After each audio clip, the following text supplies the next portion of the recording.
Yeah. Shine. It's what it is. Holy hip hop. Hebrew stand up. It's what it is. Yeshua is the savior, here to save ya. And Yod Hey Vav Hey, that is the creator. Hashatan, time is up for deceiving. His people opening up to really receive him. Yeshua is the savior, here to save ya. And Yod Hey Vav Hey, that is the creator. Hashatan, time is up for deceiving. His people opening up to really receive him. Tossed to and fro, had nowhere to go. One knew for sure, said I know where to go. Heart was so heavy and my head hung low. Laden with burden, my spirit man was broke. Took me by the hand to the ancient path. This route I was on, I never taken that. And I was taken aback because it was the Basora that led me on my spiritual journey to Torah. Now on my road to recovery, so many hidden things now I'm discovering. My ancestors are the chosen people. B'nai Yisrael, we are the Hebrews. Taking up my state and I'm killing the flesh. Letting God into truth, Baruch HaKadosh. Now with all my nefesh, I serve him alone. The only one on the throne, and with his blood I'm atoned. Yeshua is the savior, here to save ya. And Yod Hey Vav Hey, that is the creator. Hashatan, time is up for deceiving. His people opening up to really receive him. Yeshua is the savior, here to save ya. And Yod Hey Vav Hey, that is the creator. Hashatan, time is up for deceiving. His people opening up to really receive him. He named my Tov Umanayim Shevet Ahim Gam Yahad Yahweh Eloheinu Echad Ve'yahavte Yahweh Eloheka Be'kol Avavcha U'v'kol Hasheka. Cause he'll accept ya if you accept the Habari and know Yehuda holds the scepter. Ko Amar Heshaliach Shemon Kefa Panim Ya Elohim is no respecter. Respect the fact that faith without works is dead. And the daily bread is how the word is fed. Torah, the foundation where my feet is planted. Be obedient to all the statutes and commandments. Zakor et Yom HaShabbat L'Kadesho Bemoed Yahweh Asher Tikreyu. Walk the faith of Abraham to the day that I sleep. In the New Jerusalem is where we meet. Yeshua is the savior, here to save ya. And Yod Hey Vav Hey, that is the creator. Hashatan, time is up for deceiving. His people opening up to really receive him. Yeshua is the savior, here to save ya. And Yod Hey Vav Hey, that is the creator. Hashatan, time is up for deceiving. His people opening up to really receive him. Yeshua is the savior, here to save ya. And Yod Hey Vav Hey, that is the creator. Hashatan, time is up for deceiving. His people opening up to really receive him. Yeshua is the savior, here to save ya. And Yod Hey Vav Hey, that is the creator. Hashatan, time is up for deceiving. His people opening up to really receive him.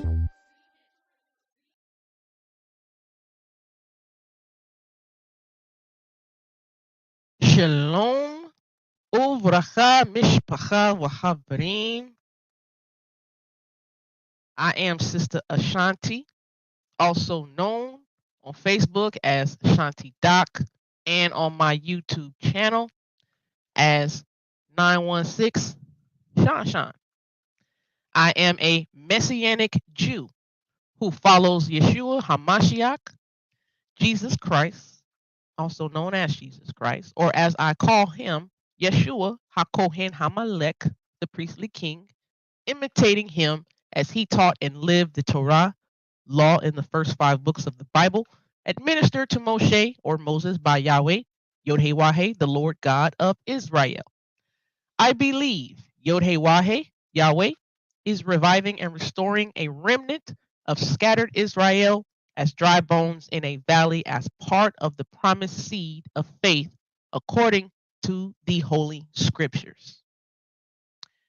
I believe this revival and restoration is about salvation through Yeshua to bring together all humanity who are believers as one through Yeshua to fulfill Scripture before his return to reign on earth and before the final judgment. It is my sincere prayer that by the ministry of the Scriptures and the Holy Spirit of Yod Hey Wah Hey that allows me to bring forth information to you today, that I humbly present myself as a servant of Yod Hey Wah Hey to everyone in need of salvation through the gospel of Yeshua. On this platform, I will be teaching or discussing Scripture, history that corroborates it, and other relevant issues.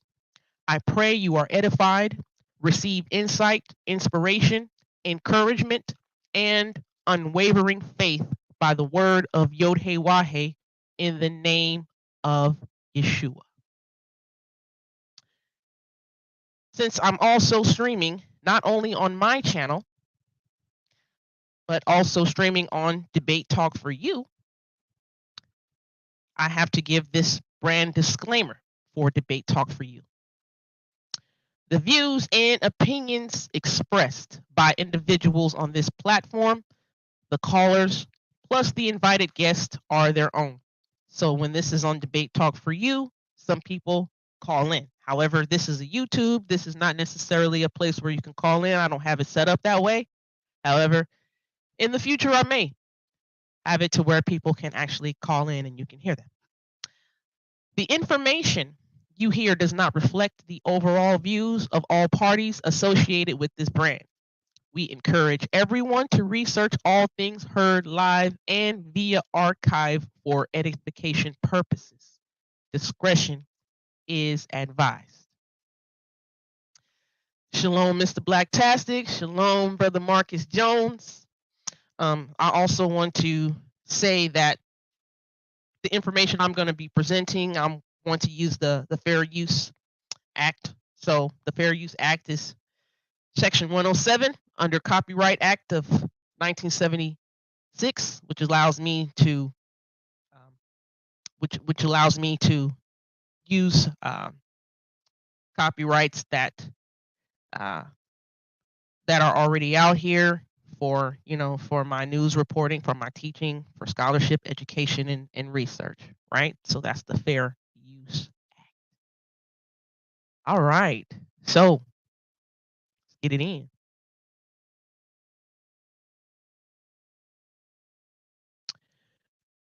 Shalom. Shalom, shalom. Red letter, please. Oh, red letter PLZ. Shalom. Shalom. Shalom uvracha. Shalom uvracha. L'chol. Shalom, Keisha. Shalom. So, I gave the introduction. I thank you, Mr. Blacktastic, for allowing me to use some of the introduction that you actually originated. So I appreciate that. And that's the disclaimer I'm going to use from now on. So without further ado, let's get into this. So who and what is a Jew? Who and what is a Jew? So I am coming to you for hopefully a short period of time. And this was on my heart to do because of the latest in the news about how the New Jersey Nets are doing our brother Kyrie. Kyrie shared either the link or the picture to our brother Ron Dalton Jr. documentary called Hebrews to Negroes. So this film, that documentary has been out for about 4 years now, and it was not a big issue until a celebrity with some influence shares it on their social media. So there were some claims that the documentary had anti-Semitic tropes and that it had a lot of anti-Semitism in it. And it sparks this conversation about the Jewish community and what they deem anti-Semitic or what they see as anti-Semitism, right? So I wanted to come on and give some understanding to every last one of us in the community. I will say I am a part of the Jewish community. I have called myself Israel. I'm still Israel. And I'm still Israel because that's what I strive to do every day. The Father allows me to wake up breathing. It is an action word. It is person whom strives, wrestles, prevails, reigns, and rules with Elohim. The Elohim I serve is Yod He Wahe, and you will hear me pronounce that name as Yahweh. Sometimes you'll hear me or some of my guests say Hashem, which means the name. And you'll also sometimes maybe hear me refer to Yod He Wahe as Adonai, my Lord, my Master. Right? You'll hear me say Yeshua, who the world knows most assuredly as Jesus Christ. And sometimes I'll say Yeshua HaMashiach. Sometimes I'll say Yeshua HaKohen HaMelech, which means the priestly king. Yeshua, the priestly king. So I wanted to come on as a person who is a part of the Jewish community. And why am I using that word? Why am I saying I'm a part of the Jewish community? Well, because I'm a Jew. Wait a minute, Shanti. Wait a minute. Oh no. Are you saying you are a Jew, Shanti? Yes, I am a Messianic Jew. And I'm going to clarify. And this video is going to clarify the ambiguous definitions of what it means to be a Jew. Who is a Jew? I used to believe, because I was taught early on, that the word Jew was a derogatory term, like calling someone the N word. That's what I was taught early on in this walk when I came in 2013. I was taught, and I believed, as I was taught, that Jew meant a derogatory term, sort of like calling someone the N word.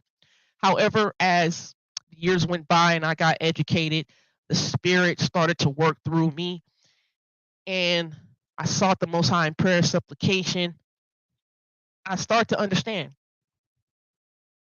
my behavior constitutes that of a Jew, and that the word is not a derogatory term. The word has went some etymological changes over a period of a couple thousand years. So that's what we're going to talk about. I am going to bring on my brother here.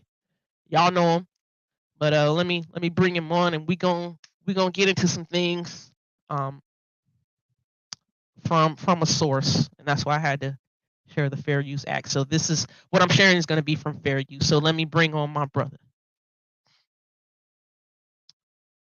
Go ahead, BA. Talk to the people. No, just top of the morning to all. I'm just here to build. I'm here to also learn a lot of the information that Sis is sharing. This information that we have both looked at.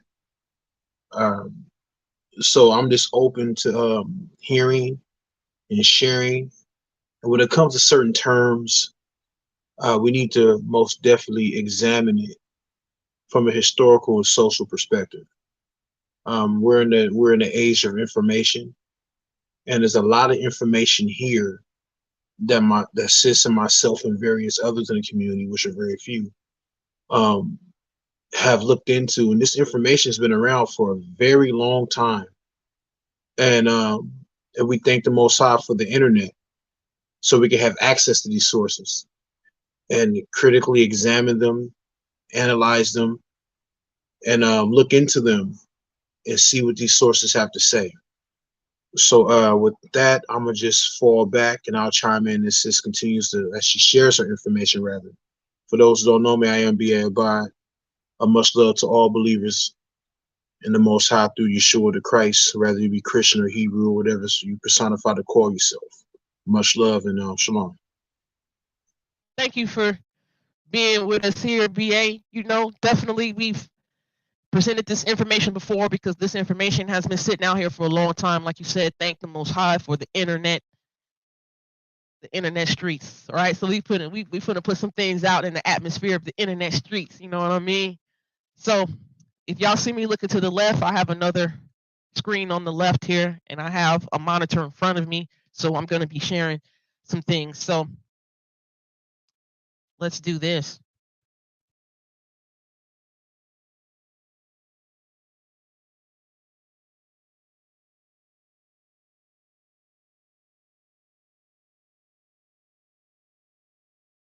All right. Oh, okay, hold on.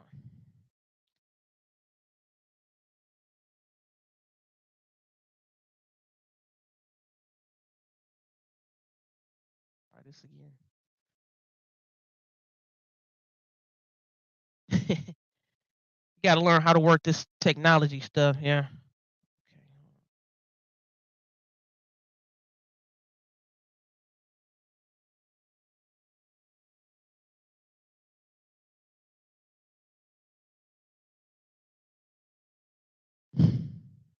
Huh. Okay. So I tried this before, and I checked this stuff before.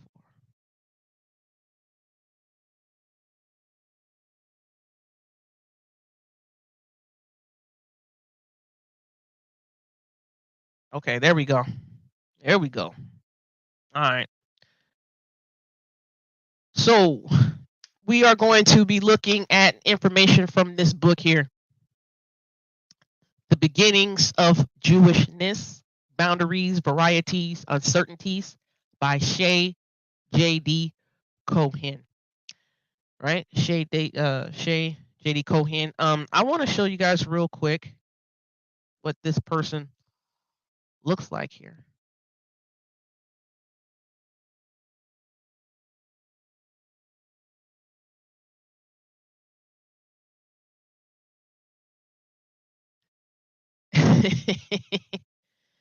Y'all know me. I like controversial stuff like this. This is Shay J.D. Cohen. This is the person who wrote the book that we're going to be looking at.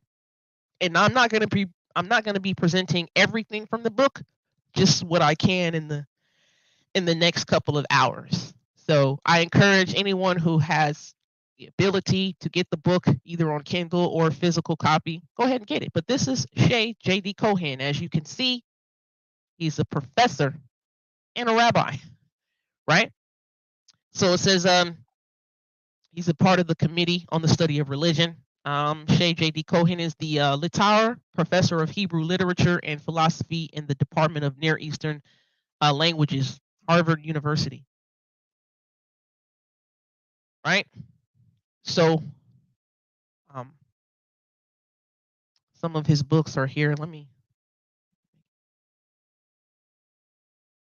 These are some of his books. You see, this is the main one we're going to be looking at. So he has a book called From the Maccabees to the Mishnah, Why Aren't Jewish Women Circumcised? Whoa.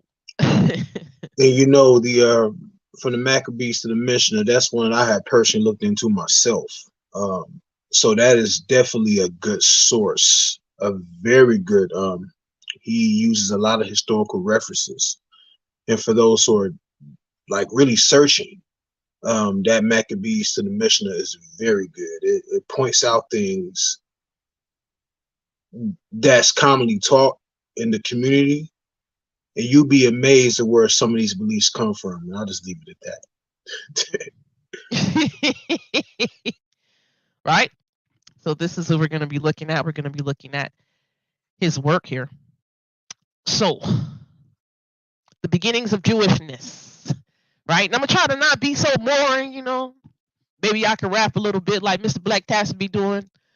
But I want to get to the meat and potatoes because the Jewish community has not, in my opinion, done a good job of educating people on who is a Jew and what is a Jew. You know, sometimes we hear this term secular Jews, then we hear term religious Jews. We know we need to know the distinctions between each and every last one of those, right? Right. So let me see here. So the phrase among us Jews reveals a strong public identification with the Jewish community, which defined itself as an us. So wherever there's an us, there's also a them. So, you know, that's why I say Gentile. Gentile in the biblical text, it's someone who is of the nations, and in the first century CE, it also came to mean someone who's not us. And someone who's not us is someone who does not revere, worship, or obey the Elohim or deity or power or mighty one of Abraham, Isaac, and Jacob. Right? So two questions. It says two questions that form the heart of this book. It says what makes us us and them them. Right? That is, what is it that makes a Jew and a non-Jew a non-Jew? The answer to this question will lead directly to the second question. Can one of them become one of us? Can a Gentile become a Jew? Now, before I continue, I want to say this with the controversy that's been going on the past couple of weeks with Kanye, Kyrie, before that, Nick Cannon. A lot of people say, hey, those people, and when they say those people, they're referring majority to Ashkenazi Jews. Some people will say they are fake. Some people will say they are fake because they are converts. Oh, those are just converts. Oh, those are just fake people. That is anti-Semitic. You can't tell someone what they're not. You don't need to elevate who you are or validate who you are by telling someone or someone else what they are not. When say that one more time. You don't need to elevate or validate who you are by telling someone else what they are not. I'm hoping that we all understand what that means. Keep going, sis. That was just prevalent. I just thought it was very important to repeat that. Oh, no doubt, no doubt. And what I need to say is this as well. When someone converts, when a person of the nations converts, that means they, as a human being, are coming back to right standing with their creator. Their creator is loving. Their creator has made them in the image of their creator. When a person converts, that means they're giving up their idolatry. They're giving up worshiping another deity, and they're coming back to their deity that created them. Why would we call someone like that fake? That's very disheartening for people to. That's very disheartening for me to see people say that and to hear people say that. Because we don't know the intention of their heart. When Paul and the apostles went to the nations, the Romans, the Ephesians, the Galatians, the Colossians, the Thessalonians, when those nations withdrew from their deity and their idolatrous practices and came over to be obedient to Yod-Heh-Wah-Heh and to take on his ways and to take on the ways of Abraham, did Paul and the apostles call those people fake? Those are our brothers. Was not Ham, Shem, and Japheth from Noah and his wife? Are not Ham, Shem, and Japheth brothers? If they are brothers, if they are relatives, why don't we have love for them to come back as human beings to their creator, to the one whom created them? Why would we call them fake? We're all trying to get back to Eden. We're all trying to get to paradise. We're all trying to get to heaven on earth. Right? Shalom, Brother Arrow Spike. Shalom. I just don't understand why we want to call them fake. Some people say, oh, they hijacked our identity. I don't believe they hijacked it. I believe they openly accepted it when another people rejected it. That's not stealing. That's not hijacking. Now, for the people who rejected it and now accept it, cool. You are a Jew.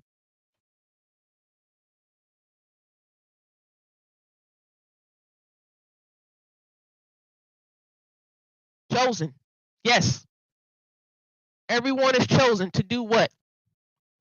When you return to the ways of the Most High Yod-Heh-Wah-Heh, you're chosen to do what? You're chosen to spread the good news of the gospel to every last human being on earth and say, hey, you have an opportunity to get back into your Father's house, into your Father's kingdom through the belief in Yeshua's shed blood. That's what chosen really means. Chosen to do a task. Chosen to do a mandate. Get everyone back to its creator. Can I interject real quick? Absolutely, BA. We always hear this word, they're still we're chosen. Chosen to do what? And let me just give me a quick moment, real quick, sis. You have this nation of people who are oppressed, who came out of Egypt, redeemed, changed, accepted the covenant, and supposed to forsake their old ways. Then that first generation dies. The second generation goes into the land. What is the purpose? What is the actions, the purpose? What does it mean to be an Israelite? What does it mean to be a light to the nations? Israel was set in this land region amongst all these different nations just to look at them and to look down upon them?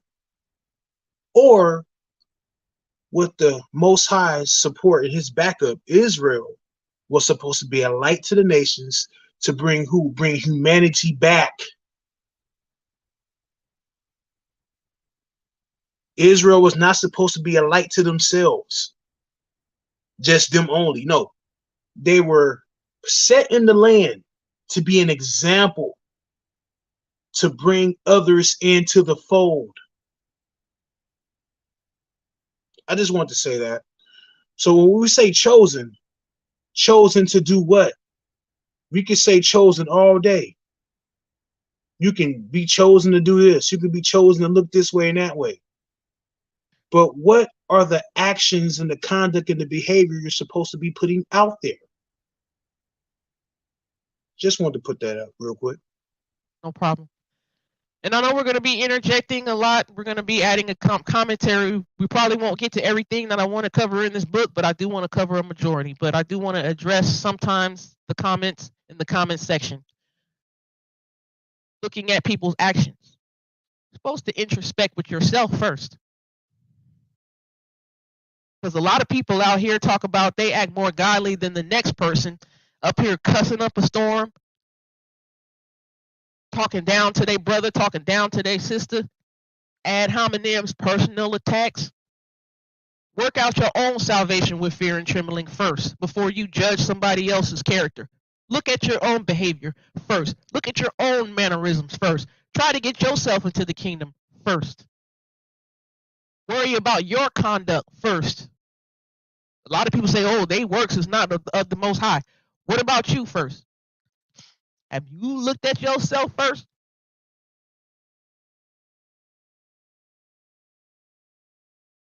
You don't know if you're going to make it yet. We so worried about what somebody else is doing or what somebody else is not doing. Or we looking at their works. Look at your works first. Sorry.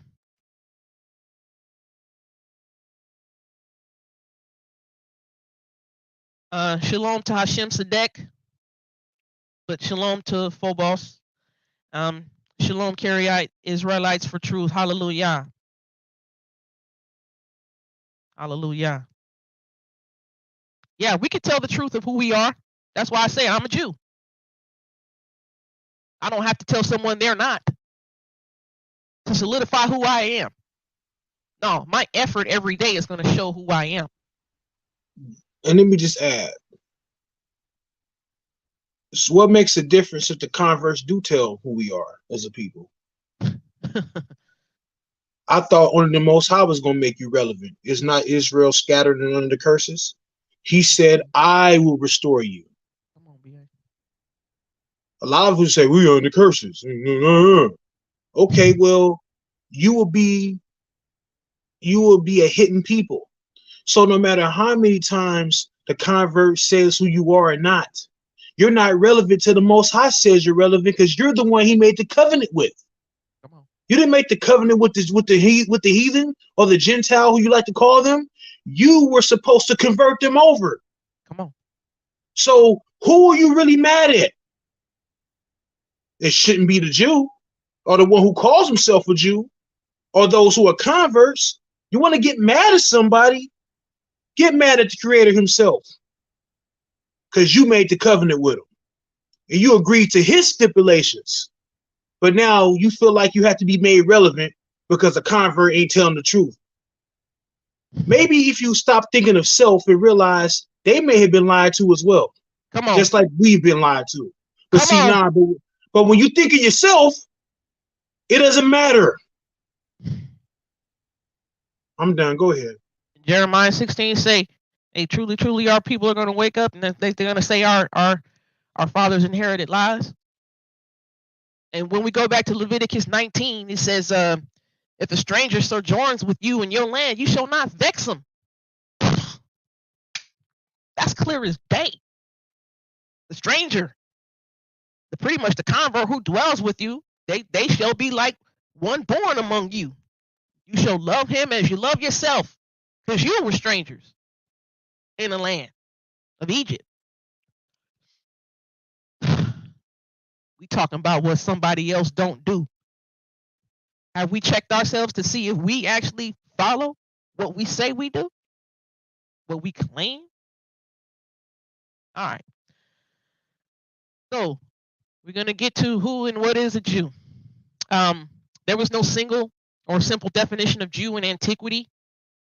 The Greek word Judeos, usually translated as Jew, often is better translated as Judean. Like I said, we're going to see the etymology of this word, right? All right, so who was a Jew? Talk a little bit about Herod. So Gentiles and Jews have crossed the boundary, or at least raised serious questions about the boundary and its efficacy in keeping Jews in and Gentiles out, right? So the Jewishness of all these boundary crossers had to be determined by various jurisdictions and groups. The organized Jewish community, the municipal or provincial governments, and the imperial government each had an interest in determining whether a given individual was a Jew, right? So it's about your different sect. So remember, in the 1st century CE, during the Maccabean period, you had the Hasmoneans who were, that the family that comes from the Hasmoneans remembers the Maccabees, right? And so they were the Jews in prominent power and the priests then, right? So you had the different sects, SECTS, the Pharisees, the Sadducees. Then you had the Essenes. Then you had the Zealots. Then later on comes the Nazarenes. Then later on comes the Ebionites, right? You have your different sects. So those are all categories of Jews. However, there are subcategories within those groups where they say, okay, these traditions or these legislations, these determine who is a Jew in our group, or what we determine a Jew is, right?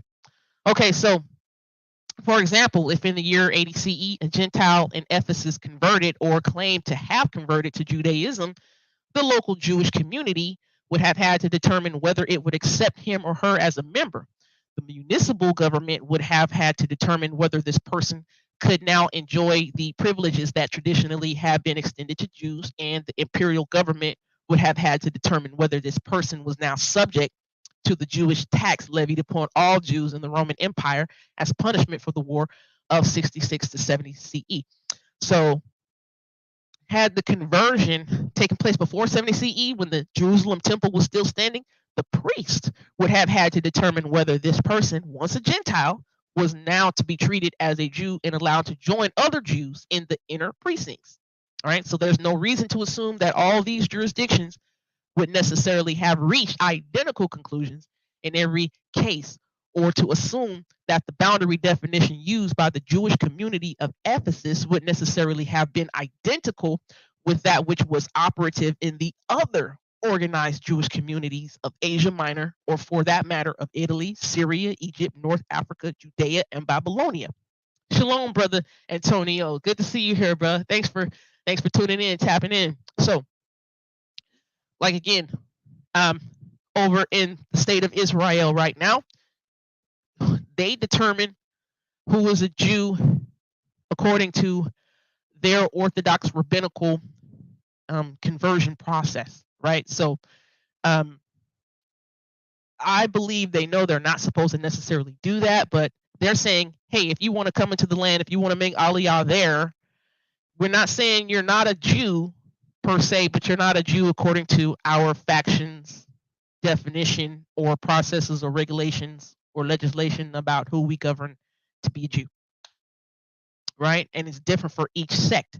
So the Karaites may have a certain way they say you're a Jew, right?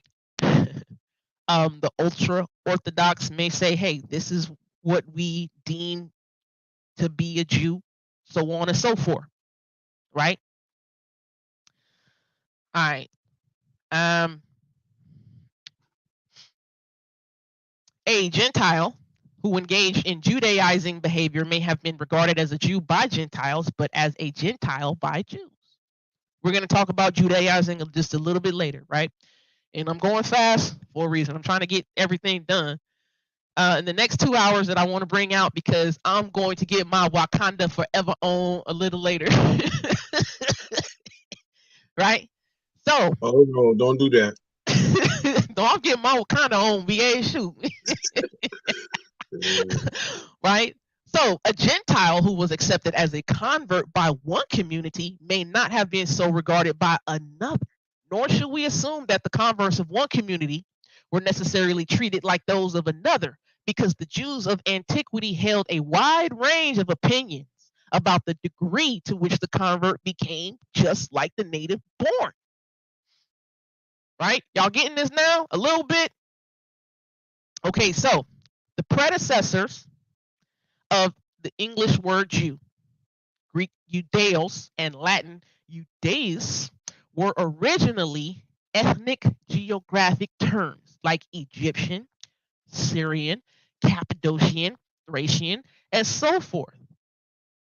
Thus, instead of Jews, we should, in many cases, speak rather of Judeans, the residents of Judea, which was the geographical location, right? Who constitute the ethnos, or nation, or people of the Judeans. That's ethnicity, right? I don't know. I don't know why it does that. I don't know. Oh, Shalom, Dougie MM Natsar.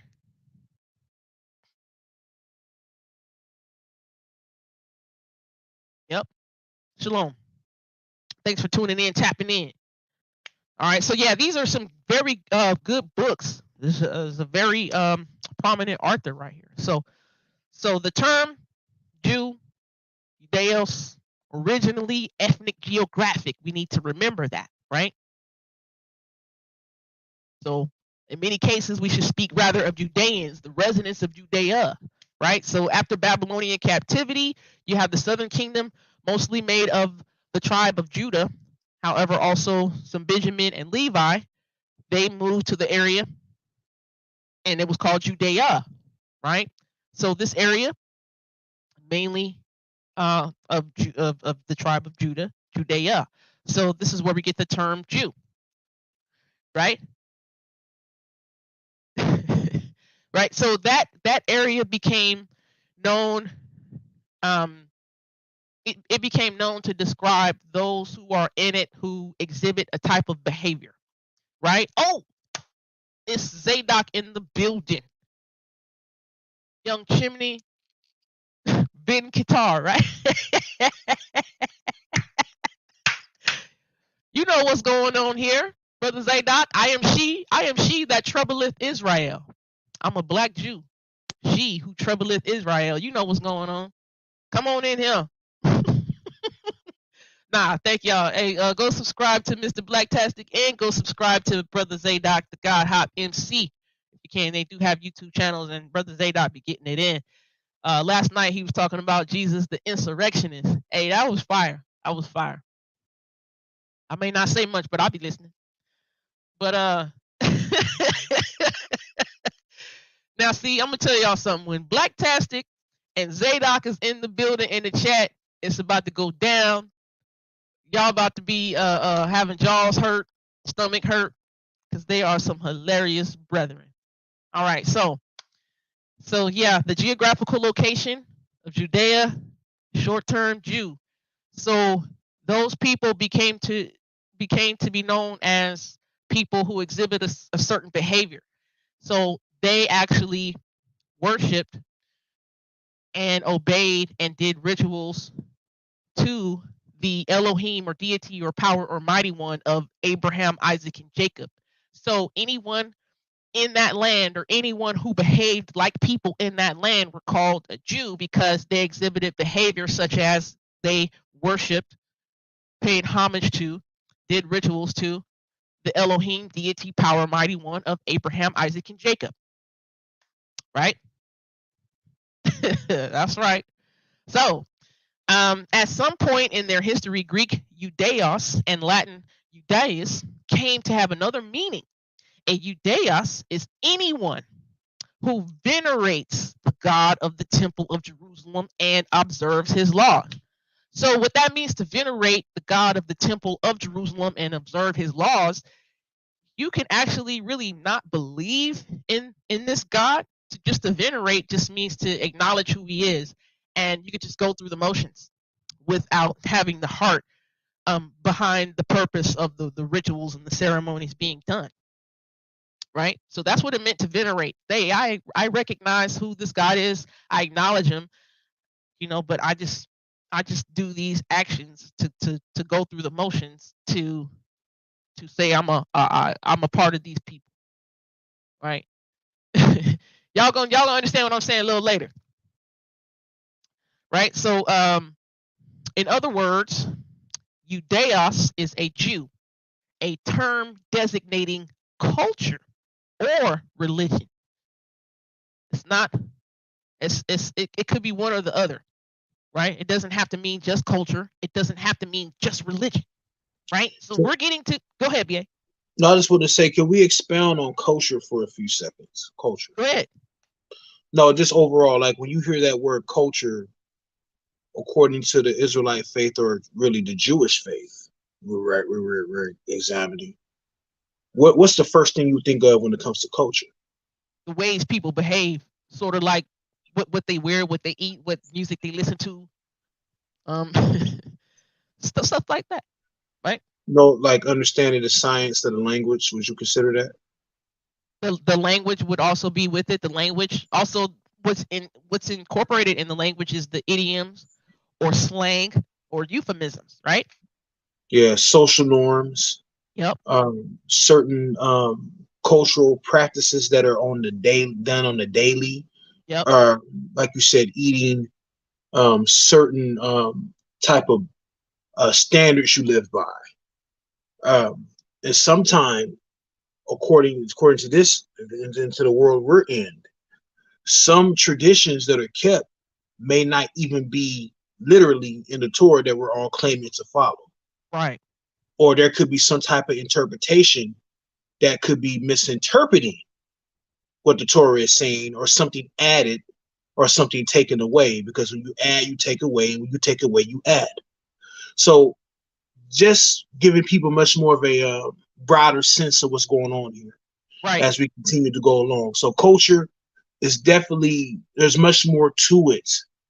You know what I'm saying? So I believe when we say, oh, we want to come back to our culture, and I always say when I'm on the Clubhouse with a few individuals, are you sure? And what, you know what I'm saying? And then some of the ways that are being taught, you come to find out it may not be necessarily in the Torah as you may think it is. So that's just something to kind of point to and just kind of look at and examine as individuals go further along, and when they examine culture of the Jewish people or the Israelite people, or whatever you want to call it. That's all. Right. And notice we're using those terms interchangeably because they're the same thing. But Brother Antonio said customs of lifestyle. Yes, that's also incorporated in culture. A lot of tradition as well is incorporated in culture. Right? Certain traditions are not bad. Certain customs are not bad. Right? We like to go out and feed homeless people. That could be a tradition. accustomed. Hey, every Sunday people gather around the table and eat dinner, right? Yep. Or me and my husband was talking about, hey, let's either once a month or once every 2 months have a game night where we invite our family and friends over and we just kick it and have a good time. Shalom, Brother Mark. Thanks for tapping in and tuning in. And culture also identifies who you are. It also identifies what type of standard of living you want to live by. It gives other people on the outside looking in a deeper view or to understand things from your perspective. So people on the outside looking in, and that can be very attractive to those on the outside looking in. So with that being said, is it a problem for those who are on the outside looking in who may actually want to tap in and get familiar with that culture or these social norms or these behaviors that you're displaying? Isn't that something to look at from a positive perspective? Is it anti-Semitic to want to be on the outside, for those on the outside to come in? Is it a sin for those who are on the outside that want to come in? Or is it wrong for those who are on the inside when they bring people in who are willing to come in? Does that make them a traitor? Does that make them a person who's not proud of their race? Does that make them out of order? Just things of that to think on and expound. Right. Keep going, sis. Right. So numerous different sources attest that Herod the Great was a Judaeus, that is a Judean, a member and king of the ethnic geographic polity constituted by the inhabitants of Judea. So the polity, you know, the government, the governmental legislations, right? Right. So we're gonna look at Herod just for a hot second. How did Herod come to be a Judean or a Jew? Right? Josephus gives two contrasting explanations. He said there was a certain friend of Hyrcanus, an Idumean called Antipater, who, having a large fortune and being by nature a man of action and a troublemaker, was unfriendly to Aristobulus and quarreled with him because of his friendliness to Hyrcanus. Right? So there's an Idumean named Antipater. Right? An Idumean? Oh! Hey, BA, we finna get to this. Gina B. Direct. Shalom. Shalom. Thanks for tapping in. Right? So, Antipater, let's see. Antipater was this Idumean, a friend to John Hyrcanus. Now, John Hyrcanus was the Hasmonean. He was the priest, right, during the time, 2nd and 1st century CE, right? Right? And Aristobulus quarreled with Antipater because Antipater, an Idumean, was friends with a Jew, John Hyrcanus, right? So, Joseph contends that Herod was really an Idumean. Watch this. He was the son of Antipater the Idumean, scion to a family that had long been prominent in Idumean politics and close to the Hasmonean dynasty. Right? Hyrcanus, watch this, you guys. John Hyrcanus also captured the Idumean cities of Adora and Marissa, and after subduing all the Idumeans, permitted them to remain in their country so long as they had themselves circumcised and were willing to observe the laws of the Judeans. Now we're going to talk about what it meant to be circumcised and willing to observe the laws of the Judeans. And so out of attachment to their ancestral land, they submitted, the Idumeans submitted to circumcision and to having their manner of life in all other respects made the same as that of the Judeans. And from that time on, they have continued to be Judeans, or what some would call Jews. Now we're going to see one definition of the word Jew. Right? So in the 120s BCE, John Hyrcanus incorporated the Idumeans into the Judean state. So here in the United States, right, we have federal and state laws, right? We obey these laws, but sometimes we don't believe in them, but we just say, hey, because we have to live here, we'll go ahead and abide by these laws. We don't want to go to prison. We don't want to go to jail. we're just going to abide by these laws. Not necessarily saying we believe in them. You can follow some without believing in it. See, we're getting to this definition, right? So the Idumeans became Judeans, except that they also still remain Idumeans. Edomites, right? That's what the word is, right? So no, they remain Idumeans. So watch this, VA. Politically, they became Judeans, citizens in the Judean state or Judean League. So religiously, they became Jews, at least to the extent that they were expected to observe the laws and customs of the Judeans. Ethnically, however, they remain as they have been, Idumeans or Edomites, just as the Galileans retained their own ethnic geographic identity even after becoming Judeans or Jews. So, just like here in the United States, when someone immigrates and then someone wants to be naturalized and be known as a U.S. citizen, right? If they come from China, if they were born in China, they're Chinese, right? They have all the Chinese features, right? They still remain Chinese. However, they're also known as U.S. citizens because they're following what politically what it means to be a citizen. They have the rights and benefits and privileges of the United States. Am I making sense? not Esau. No. Oh no. Esau. But what we're getting at is the first definition here of what it means to be a Jew, citizen, a political, Still Esau. of the Judean state. Yep, and they were known as Jews. So that's one definition of what it means to be a Jew. When you're in the land of Judea, you say you're going to adhere to these laws. You're saying, hey, I'm going to adhere to these laws. I'm going to follow them. I'm going to do them. Not necessarily because I believe, but I want the rights, the privileges, and the benefits. Okay, what you gonna say something, BA? Because I gotta continue. No, keep. Oh my gosh, Esau. Oh no. Oh Lord, I do my Fred Sanford on y'all, being gospel. Right? Hey, this stuff is crazy. All right, so the historical Herod certainly was Jewish. That is, Jewish. He's a member of the community, those who revere the God whose temple is in Jerusalem. So Herod even built a magnificent temple for this guy. Herod may have been a Jew, but he was also a bad Jew, right? Now, if you do some bad things, don't mean you're not a Jew. Just mean you might not necessarily be known as a good Jew, right?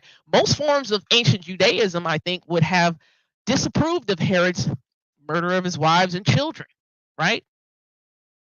All right. So, this word Judeos. So I talked about the ambiguity, the different variations of meanings in the word Jew. So Jew, Judeos in the Greek, is a political term. It's a political term, an ethnogeographic term, and a religious term. You guys getting this? So it shows that Jewishness is a function of both ethnicity, birth, and religion, culture. All right? So it's a political term, an ethnic geographic term, and a religious term. Right? It shows that the definition of conversion is a complicated matter. That's why I wanted to talk about this, right? So conversion is a complicated matter. So when somebody converts over to being a Jew, they're not necessarily saying, hey, I'm religious. They could just say, hey, I just want to be a citizen. I'll follow these laws just so I can get some rights, benefits, privileges, right? It shows that manipulation of genealogy was relatively easy in antiquity since there were no geological records or written documentation by which a Jew could prove that he really was Jewish. Let me say that line again, because when somebody tries to tell you, oh, you not this, prove this. Why? Why do I have to prove it to you? Genealogy The manipulation of it was easy in antiquity, say, because there was no geological records or written documentation by which a Jew could prove that he really was Jewish.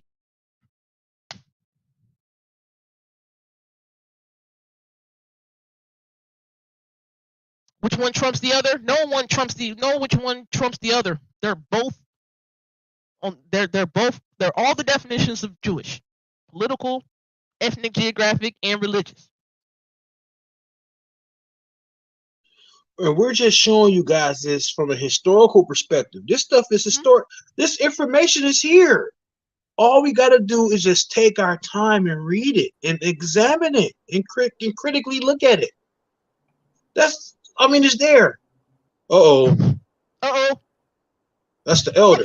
It's the elder in the building. Mr. Blacktastic, Brother Isaiah, what's happening? Shalom.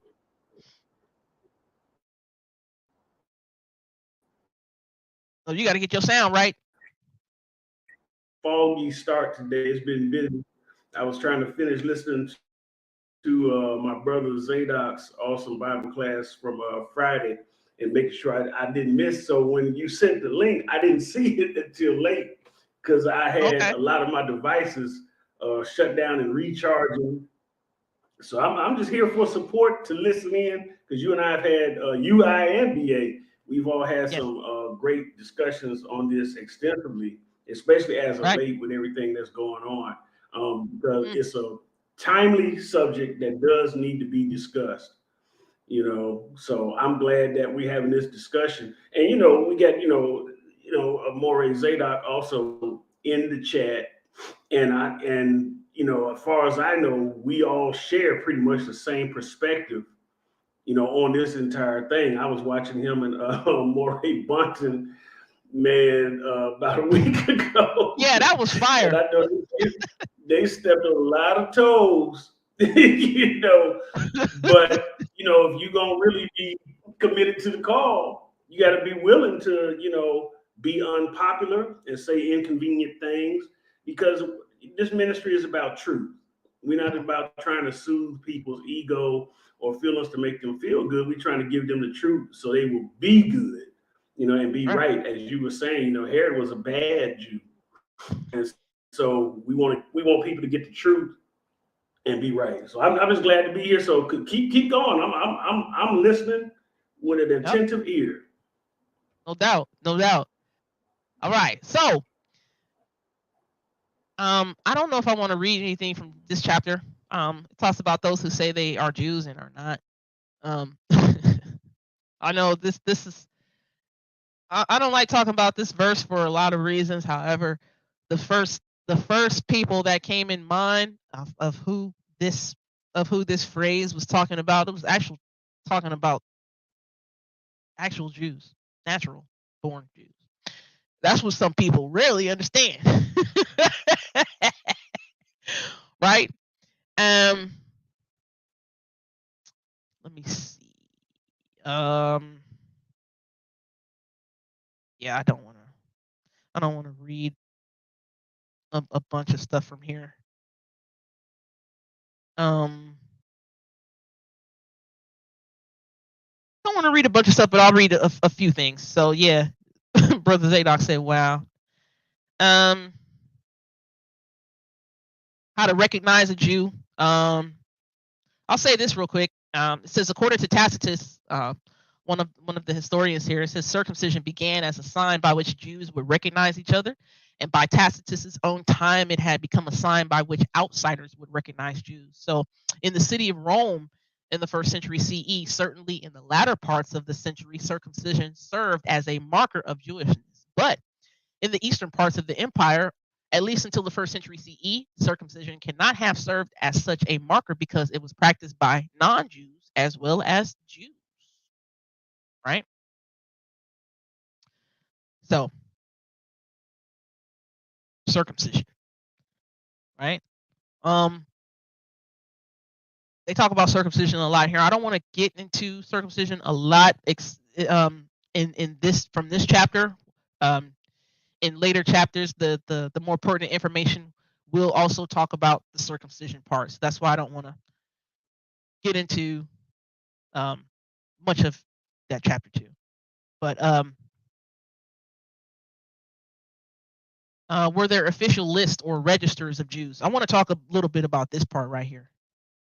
So, were there official lists or registers of Jews? So remember, just a few minutes ago, I was saying there were no genealogical records or documentation to actually exist during that time, so that somebody can prove that they're a Jew or that they're Jewish, right?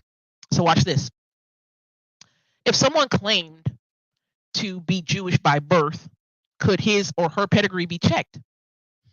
If someone claimed to be a convert, could this claim somehow be verified? Watch this.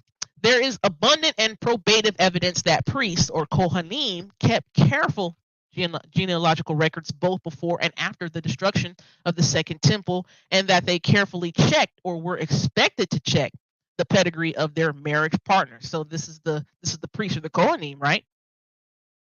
When the temple was still standing, these records apparently were public and were maintained in the temple. So this is the priestly, right? I know in the book of Ezra, I believe in chapter 1 or chapter 2, certain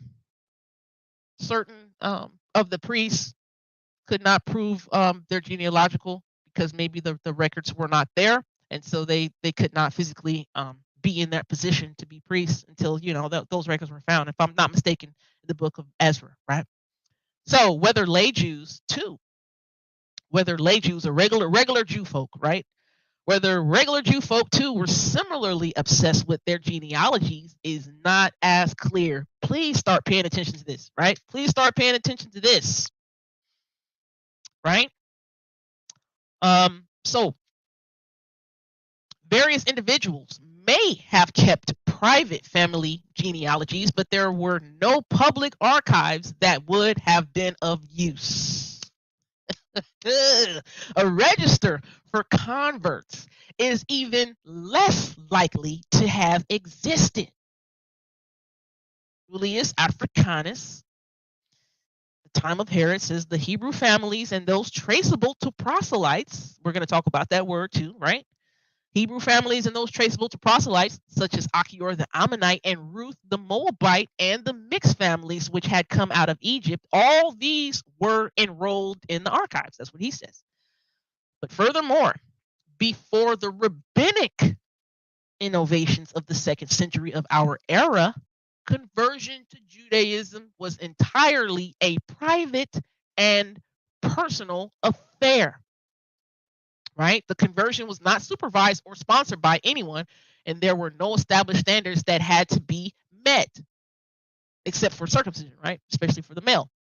A register for converts before the 2nd or 3rd century CE is impossible to conceive. A register for converts after the 2nd or 3rd century CE is conceivable, but undocumented. Shay J.D. Cohen wrote this book. He is a professor and a rabbi. He is Jewish. This is coming directly from him. So when somebody says, hey, prove it. Prove you're a Jew. All I got to tell somebody is, look, I'm a descendant of a person who was brought over here in the transatlantic slave trade, who have been traced back to these tribes, who have been traced back to live in this area, and they have witnesses, understanding, oral history, documentation that some of their tribe members went into this slavery. That's all I got to say. If somebody wants to say you're not, I'd be like, hey, how you going to tell me what I'm not? I can say, you know what? You being anti-Semitic.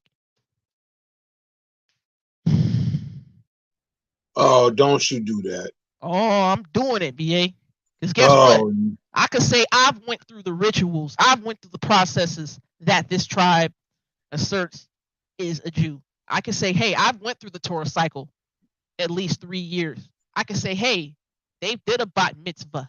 I could say, hey, I've done the feast days for at least this amount of time. I've kept Shabbat for at least this amount of time. I've kept kosher for at least this amount of time. Uh-oh. So in sum, genealogical investigation would have been based not on documents, but on the memory of oral informants. So when we talk about the Limba Jews, when we talk about the Ethiopian Jews, when we talk about the Nigerian Igbo Jews, oral informants. That's all I need.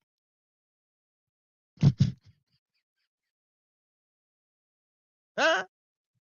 That's all I need.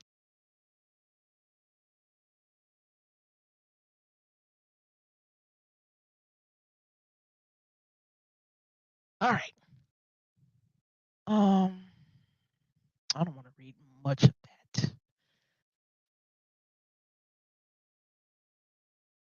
Don't want to read much of that. I want to get to some information. I got another hour and a half.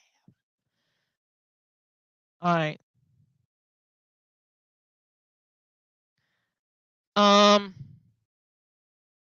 It says here you might be considered to be Jewish by observance or Jewish by talking to somebody, but Jewish by observance says the Romans understood. This is important. The Romans understood that the observance of Jewish laws was an essential aspect of Jewishness. Watch this. So thus in what does it say? 4948 BCE, the proconsul L. Lentulus granted special privileges to Roman citizens in Ephesus who were Jews and defined the category Jews to mean those who have and observe Jewish sacred things, or whoever seem to me to have and observe Jewish sacred things. I am not sure exactly what these phrases mean, but it is clear that if someone wanted to be treated as a Jew by the state, he had to behave as a Jew, that is, observe Jewish laws. So the Romans say, hey, we called you a Jew if you were over here behaving like these people over in Judea. Right? That's what it's saying. All right. So if you're observing Passover, unleavened bread, all that stuff, to the Romans, they was like, look, you a Jew. Right? All right. So I think I'm making good timing. Chapter 3 in this book, right? I'm not going over everything, but I'm going over the pertinent parts, right? So Judaeus, Judean, Jew. All right. Okay, so we're going to talk further more about another definition of this word, right? So remember, it was political, it was ethnic geographic, and it was religious. And Gina V. Direct say, oh, hey, that's cool, sis, that the understanding is coming alive, right? Because, like I said, the Jewish community probably has not done a good job of explaining who and what is a Jew. Now, there are other videos, like one Blacktastic shared with me yesterday. He shared it with me in VA yesterday. It's about 5 minutes long, and it gives a pretty good summary of who they deem to be Jewish. And what I'm doing here is expounding just a little bit more on what that guy was saying in the video. There's all these definitions to what it means to be a Jew, right? And we'll also bring up what it is when they talk about secular Jew, right? Okay, so in the second half of the second century BCE, the term Judaeus for the first time is applied. Watch this. 2nd century BCE. Keep in mind, right? Please keep these things in mind, these dates, these times, right? So second half, the 2nd century BCE, the term Judaeus for the first time is applied even to people who are not ethnic or geographic Judeans, but who either have come to believe in the God of the Judeans, right? For example, they have become Jews or have joined the Judean state as allies or citizens, right? That's that definition of Judeans or Jews in that political sense, right? Watch this, you guys. Oh, the computer. Okay. Okay, he's backstage. Okay. Back in. All right, so it was only in the Maccabean period that the ethnic geographic self-definition was supplemented by religious or cultural and political definitions, because it was only in this period that the Judean ethnos opened itself to the incorporation of outsiders. So the author says in this chapter, he discusses the development of the word Judeos. Let's take a look at it. This is very important, right? As Josephus explains, from the time they went up from Babylon, they were called by this name Judei, right? Judei, after the tribe of Judah. Remember, I explained that a few minutes ago, right? After Babylonian captivity, they went over to this land, and because of the majority of the tribe of Judah in this land called Judea, right? And this land came to have a definition of those who behave a certain, those who live in this land behave a certain way, right? Now, I didn't highlight this, but this is very important. So, in the period of interest to us, the word Judeos, right, has three basic meanings, right? This you're gonna like this, Gina V Direct. It has three basic meanings. A Jew means a Judean. It's a function of birth and or geography, so it's a land, right? And if it's a land area, geographic location. If you're born there, you're Judean, right? If you're born in that area, you're a Judean. It also has the meaning of a Jew, which it's a function of religion or culture, right? And another definition is it means a citizen or ally of the Judean state. It's a function of politics. These are the meanings of Jew. So a Jew who is a citizen, not necessarily a Jew in function of religion or culture. A Jew in a religion or culture is not necessarily a Judean, meaning they were birthed in that land of geographical location, right? So the number 3 definition right here, a citizen or ally of the Judean state, those would be today termed secular Jews. Oh my goodness, that's sis. Okay, that's sis Nashon. You got so many different names, sometimes it's hard to keep up. But I feel you. Thank you for tapping in, sis. I hope this is edifying, liberating, encouraging, and bring some clarification, right? So secular Jews, they're just citizens or allies of the people, right? Okay. So what I say, a Jew is a Judean. A Jew is also somebody who functions in the religion or culture, or a Jew is a citizen or ally of the Judean state. All right. So before about 100 BCE, Judeos always and only meant Judean in sense 1, right? So Judeus is a Judean, right? That's a function of birth. You're born there. You have the geography there, right? Judea is the name of both a country and a district. So the writings of Josephus show that Judea is the name both of the entire land of Israel, including its districts of Idumea, Judea, Samaria, Galilee, and Perea, and also of a specific district, Judea, in contrast with the other districts, Idumea, Samaria, Galilee, and Perea. Right? That's what I wanted to say. Judea consists of Samaria, Galilee, right? So when somebody says, oh, these Samaritan Jews or Galilean Jews, right? They're all Jews, but they're subcategories of Jews, right? So before 100 BCE, the number 1 definition was you're Judean because you lived in that land. All right. Number 2. This was the Judeos or Jew, meaning someone who adheres to the culture or religion, right? So A Judeos is someone who believes or is supposed to believe certain distinctive tenets and or follows or is supposed to follow certain distinctive practices. In other words, a Judeos is a Jew, someone who worships the God whose temple is in Jerusalem and who follows the way of life of the Jews. Hey, Shanti, can I say something Yeah, real quick? absolutely.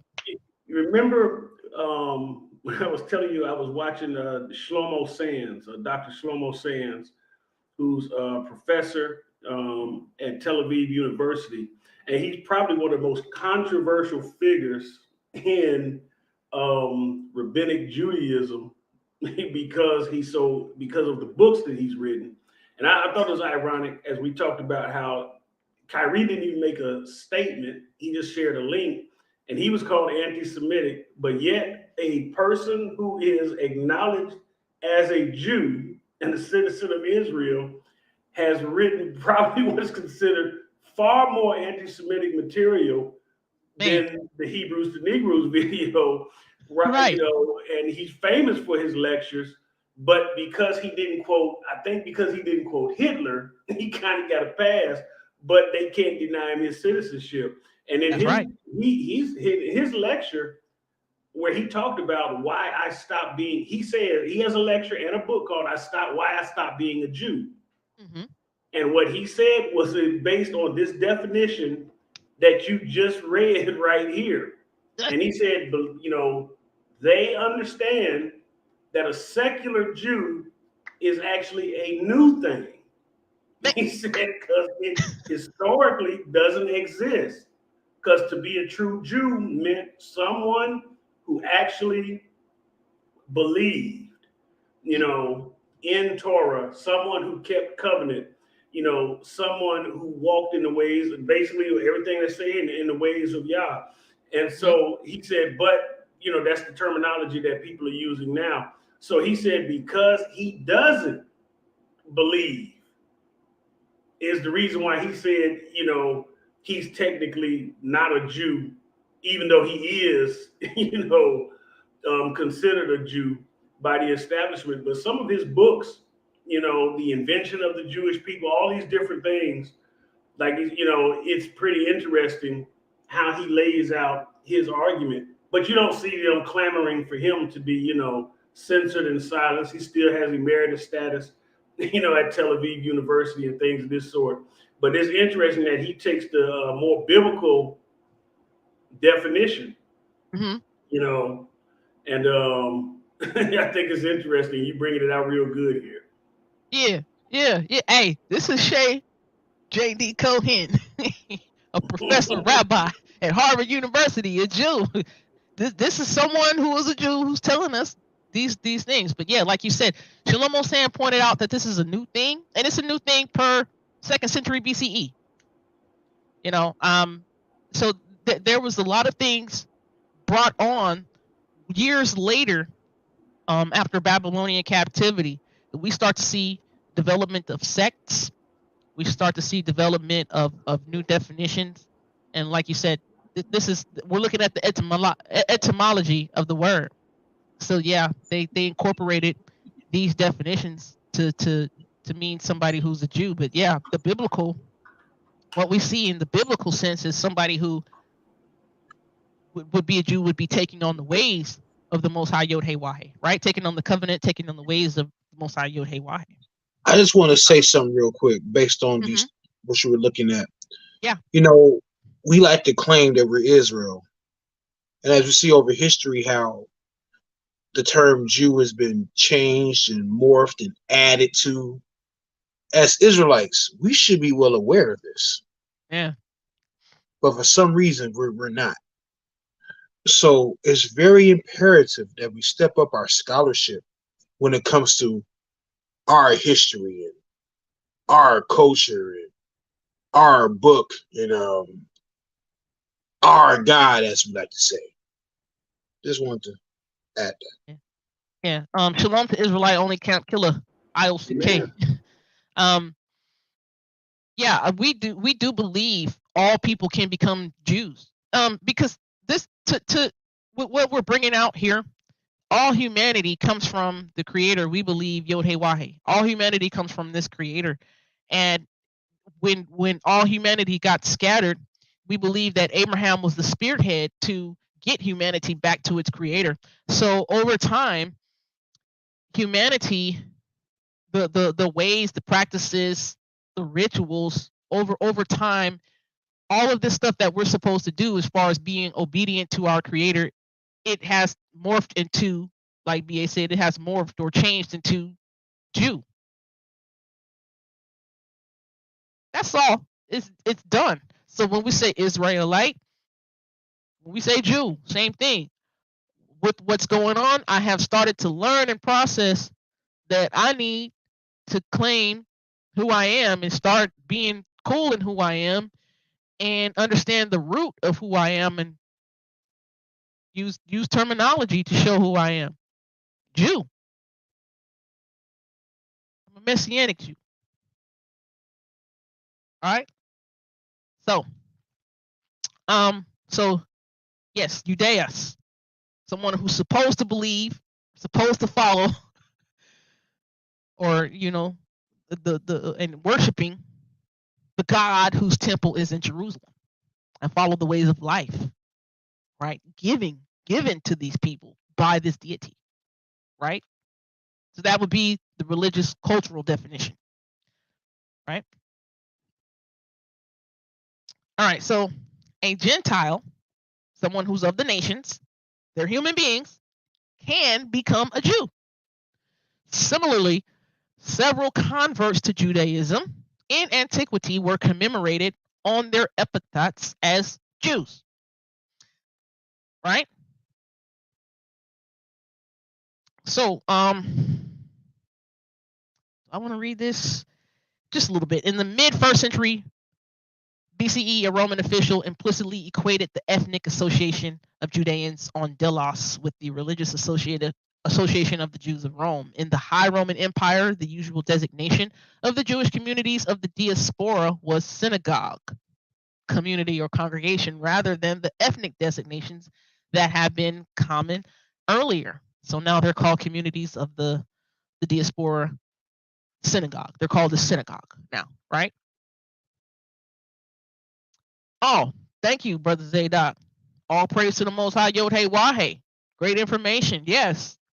Like I said, we want to make sure people start understanding these things so that we don't get in trouble and that we take pride in who we are and we understand better that the term Jew is not a derogatory term like the N word. Right? So let me say this.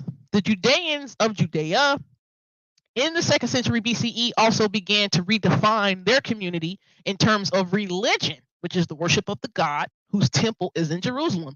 But neither in the homeland nor in the diaspora did the Judeans give themselves a new name to reflect this development.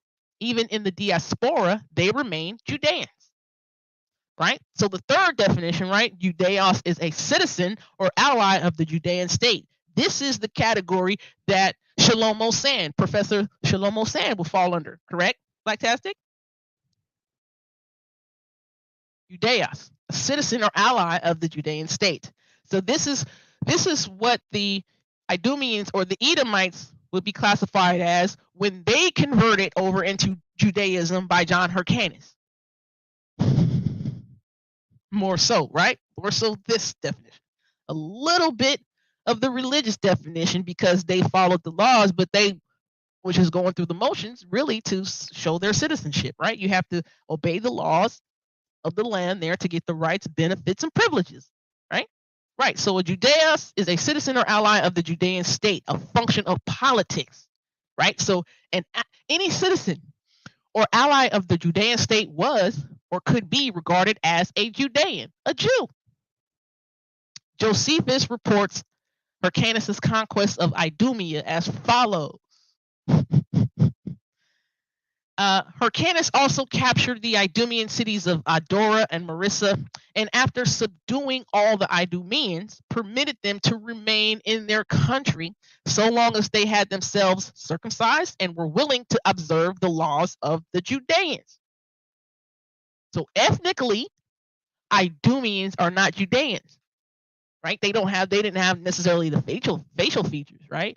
But by joining the Judeans, they have become known as Judeans and become Judeans, citizens. Shalom, shalom, Dominique. All praise to the Most High. Appreciate that. Right? Yeah, this is something to share and spread everywhere. Yes, please don't forget to like this, share this, right? And subscribe. Subscribe to the channel if you could. Subscribe to Debate Talk for You if you're watching it there. Subscribe to 916 Sean if you're watching it there, right? This is information we all need to know. If we get better educated, some of our comments in our Facebook posts, our Instagram posts, and the like will follow suit. That we understand, we know what we're saying. And I forgot to say shalom to this person right here. Yakalia Persuvel, if I'm saying the name correctly. Saliha, forgive me if I'm not saying it correctly. But shalom, brother Vinny D. Shalom, my bro Vinny D. What's happening? All right. So let's continue a little bit here. I want to read this part real quick. Talking about literary evidence to show who's Judean, who's Jew, right?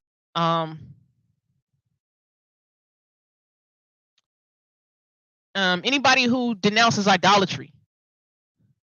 Bel and the Dragon in the Apocrypha consists of 2 stories, in each of which Daniel demonstrates to the Persian king the silliness of idol worship. Right? So when the Babylonians heard that Daniel, with the king's approval, had destroyed the great dragon whom they revered, they concluded that the king has become a Judaeus, for he has destroyed Baal and killed the dragon and slaughtered the priests.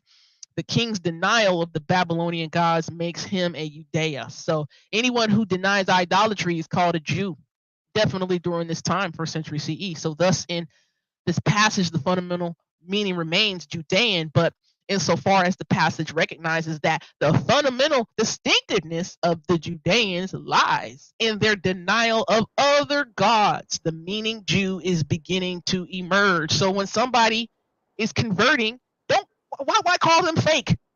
That's crazy. Now, when somebody go ahead, Black Task. You're meddling good, all right? You're meddling good because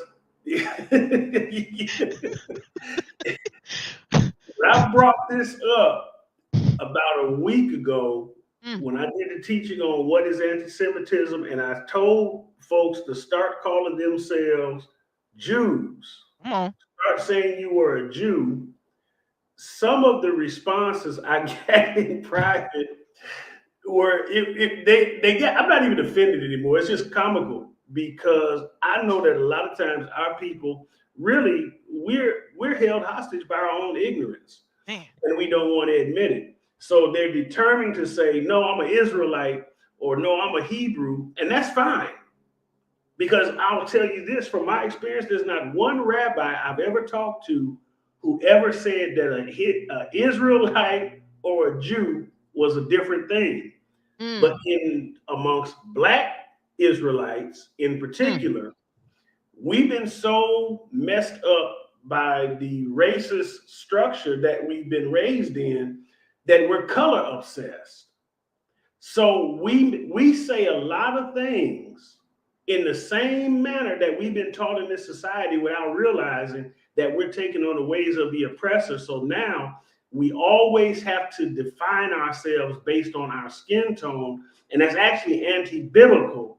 And you don't realize that you're actually making a lesser argument, and you need to adopt the argument that other folks are making, because what you're going to do by doing that, by calling yourself a Jew or Jew, ain't nothing wrong with being called an Israelite. Ain't got no problem with that.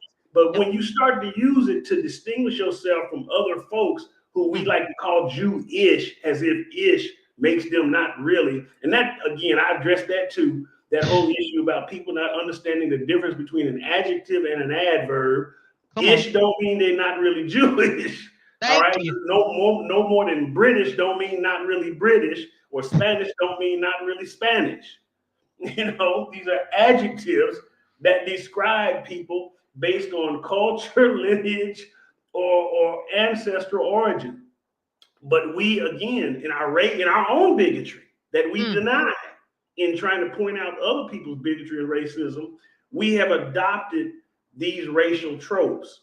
And so we've actually strayed from the covenant and going against Torah when we do that. And so there's nothing wrong with calling yourself a Jew. We said, well, I'm going to start doing it because there's a legal issue here. That's right. You got to force yourself to be recognized. And anybody that says to you as a black Jew, you're not Jewish, and you ask them based on what? Well, you're black. That's anti-Semitic. But if you're determined to distinguish yourself from them because you're black and say, no, I'm a Hebrew Israelite, I'm a black Hebrew Israelite, now you're just being foolish, and you're gonna and racist. And racist, right? Because you're gonna defeat yourself. And exclusivism, which is not of the Most High. Exactly. And so I'm trying to give people strategy. That's what I always recommend to folks. Look, start reading The Art of War. Read Miyamoto Musashi's Book of Five Rings. These are not religious texts, but these are strategic texts that help you organize arguments and thoughts so that you can make, your case more effectively. And folks be like, no, I ain't selling out. Well, you ain't buying in either. Oh man, you just killed majority of the 99 pseudo scholars on the internet with that one. Oh my goodness, bro. Elder, hey, when you're amongst your elders, be slow to speak. I ain't got nothing else to say, man. I mean, we have to, at some point, buying in don't mean selling out. It means investing in truth so that you can do what? Help liberate people from their ignorance and advance them. Yeah. And this is something that we're going to have to really come to grips with. We have to start learning how to make more allies instead of enemies. Because when you start off just making enemies, shooting at everybody, well, when they got more guns and more bullets and start shooting back, you're going to get wiped out. Huh. And so strategy, necessitates learning how to navigate through all of these minefields so that you don't blow yourself up, but so that you can get in a position to actually help others like yourself to get in. Somebody has to be Jackie Robinson. Come on. And Jackie Robinson, I'm going to land my plane on this. Jackie Robinson had to make a sacrifice that people still don't understand to this day. They think he was just a black man hitting the baseball, running around bases as the first. No, Jackie Robinson had to take tremendous abuse and other things because they told him, Branch Rickey, the Dodgers owner, told him, who was Jewish, by the way, told him, if you fight back, because Jackie Robinson was known for having a temper problem. This guy was a veteran. He was an officer who survived a court-martial, which was unusual for a black man in that time. He didn't take no stuff. He was known for fighting in the Negro Leagues. They told him, you got to take it, because if you don't, you ain't going to be able to open the door for the rest of your people. Come on. And because Jackie Robinson took getting his hand stepped on when he slid head first in the base, getting bulled over, getting hit with and beamed with baseballs and things of this sort, have them thrown at his head. And they didn't have them hard helmets back then, and getting hit and stuff like that. Because he was strategic and they had a plan and he was willing to make the sacrifice, look at the major leagues now. Because of him, a guy like Curt Flood, who was revolutionary, was now able to come in without having to not be revolutionary and stand up for his rights and other players' rights and other black folks' rights through baseball. And so we have to be more strategic. Every white person ain't my enemy. Every one of our white Jewish brethren isn't my enemy. And if folks got a problem like that, that's their fault and not mine. I'm trying to advance a people. And so if you have to be Jackie Robinson, be Jackie Robinson to get the door open, to get the rest of your people in. Right. And that's what we have to start really, understanding. It may not be a direct, because some people want to be exactly this, that. No, take the principle from it. The principle. Okay? Take the principle from it. Because, my sister Gina says strategy is relative, but survival is regardless. So regardless of the situation, you got to be strategic. Mm-hmm. All right. And so we have to learn how to do some things differently. That's right. We got to learn how to do some things differently. And one of those things I explained is we have to get out of this exclusivism, because what we're doing is we're saying only us can be servants of the Most High Yod Hey Wah. That is asinine. All humanity can be servants, children of the Most High Yod Hey Wah. There's no such thing as a spiritual Israelite. Hey, I mean, it's spiritual and natural. Don't we all go back, even if we go back to Japheth or Ham. We're humanity, and humanity was the first priest. If you go to the language in the first chapters of Genesis, humanity was said to need to dress and keep Abad and Shamar. And if you go to the book of Numbers, you see that language is used when it gives instructions to the priest. So humanity were the initial priest on the earth. Ooh, and we're not humanity where they were created not to die. So they were doing something eternal for a while. Right, and it was just to represent. It was to represent on earth their deity, their father, who was in the heavenly. That's it. So would that make them spiritual? Yeah, natural and spiritual. So yeah, but let me continue. So in conclusion, we're talking about the etymology of Judaeus. So Judaeos in the Greek, or Latin Judaeus in Hebrew Yehudi, are almost always translated as Jew, but in all occurrences of the term before the end of the 2nd century BCE, that translation is wrong. But because before that point, these words always and everywhere mean Judean, not Jew. So Judean, your person from the land, but now Jew now comes to mean right, someone who's not only a citizen but someone who is a worshiper of the God whose temple is in Jerusalem. Right. Shalom, John Williams. Thank you for tapping in. Zadok said, "That's right. Read." They do it in my camp voice. Zadok over there cutting up as usual. But you see what Gina be a direct said. She said something very profound that I agree with her wholeheartedly.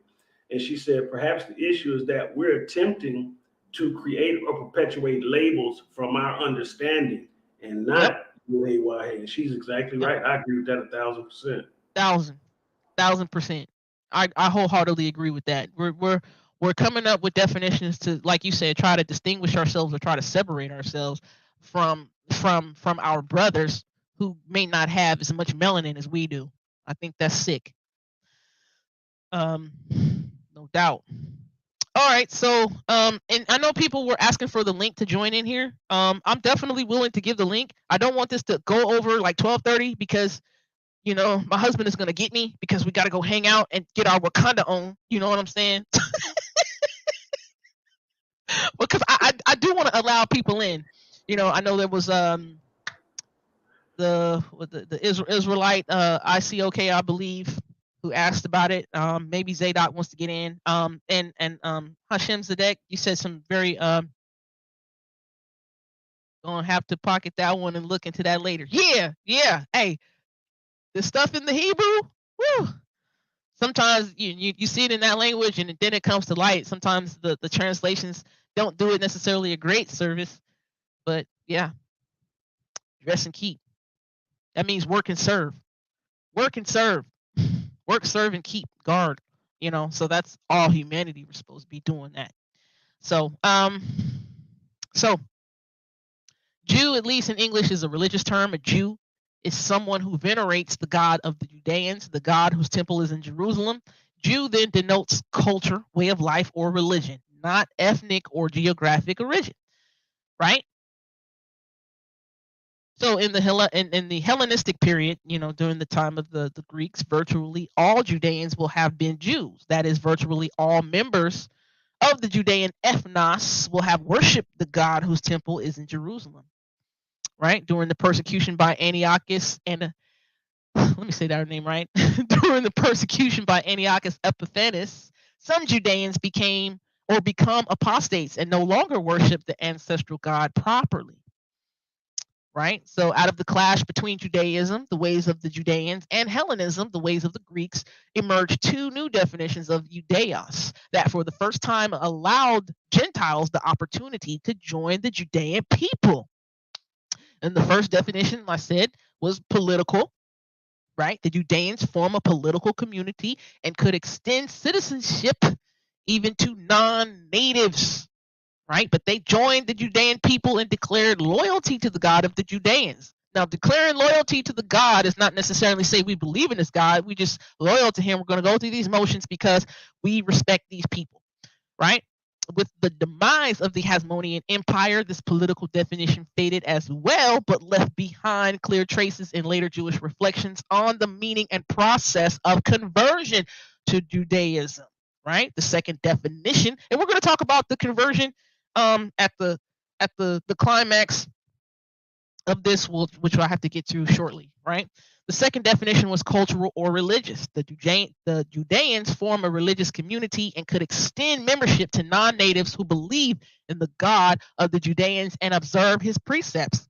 A non-Judean could become a Judeos by joining the Judeans and venerating the one true God, the God whose temple is in Jerusalem. So there's a difference I see in venerating versus worshiping, right? So second Maccabees 6:6 and 9:17, the first witness to this new conception and new terminology, mark an important turning point in the history of the word Judeos and indeed in the history of Judaism. So when you see the term Judaismos, it should be translated not as Judaism but as Judeanness. Its antonym is the adoption of foreign ways or paganism, and more particularly Hellenismos, the adoption of Greek ways, right? Sure. All right, so becoming a Jew. Let me get through this part. So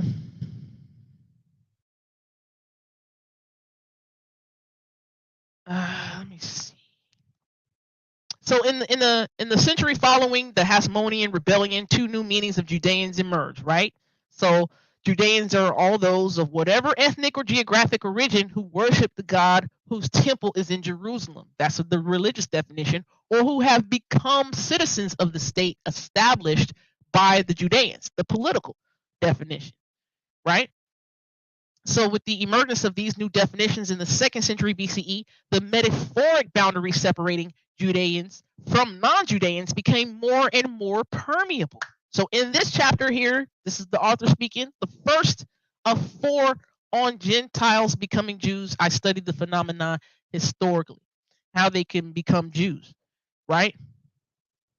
You can get a change of citizenship, right? You become a Jew by getting a change of citizenship, and we saw that with the Hasmonean conquest of the Idumeans in about 128 BCE, right? I'm not going to talk more about that. We've already talked about that to a certain extent, right? The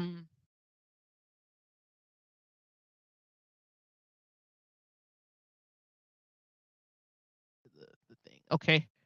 Because I highlighted a lot in this book, but I'm not going over everything for time's sake, right? In the biblical model, the Hasmonean policy was not derived from the pages of the Tanakh. So the Tanakh is the Torah, Navi'im, the Ketuvim, the Torah, which is the instructions, the Navi'im, the prophets, the Ketuvim, the writings, right? So the Hasmonean policy of who can become a Jew or who can convert to Judaism, whether it be political or religious, it was not derived from the pages of the Tanakh. As you notice in the Tanakh, there's no prescribed ritual that a person has to go through to become a Jew. Pretty much, if you were at Mount Sinai and you sojourned with the people, you pretty much were a part of that nation. You were a part of that nation of people of Israel, and you said you would adhere to the law, statutes, and commandments that were a part of the covenant or the agreement, right? Right. Let me say this. Okay, so the Gibeonites were not of Israelite stock, but a remnant of the Amorites massacred by King Saul. But a mixed multitude is said to have accompanied the Israelites on the exodus from Egypt. So numerous foreigners, either in the army or at court, Doeg the Edomite, Ittai of Gath, Zelek the Ammonite, Uriah the Hittite. There is no hint that any of these people ever converted or were ever regarded as Israel, right? Naturals, right? But they were a part of this nation. Right, there was no formal procedure or process by which this result could be attained. So we don't see this in the Tanakh. So similarly,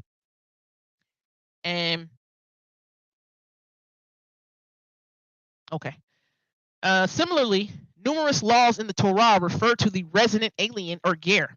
In the earliest literary strata, the ger's social inequality is treated by the legislator. Alongside the widow and orphan, the ger is a potential victim of abuse and consequently in need of protection and help.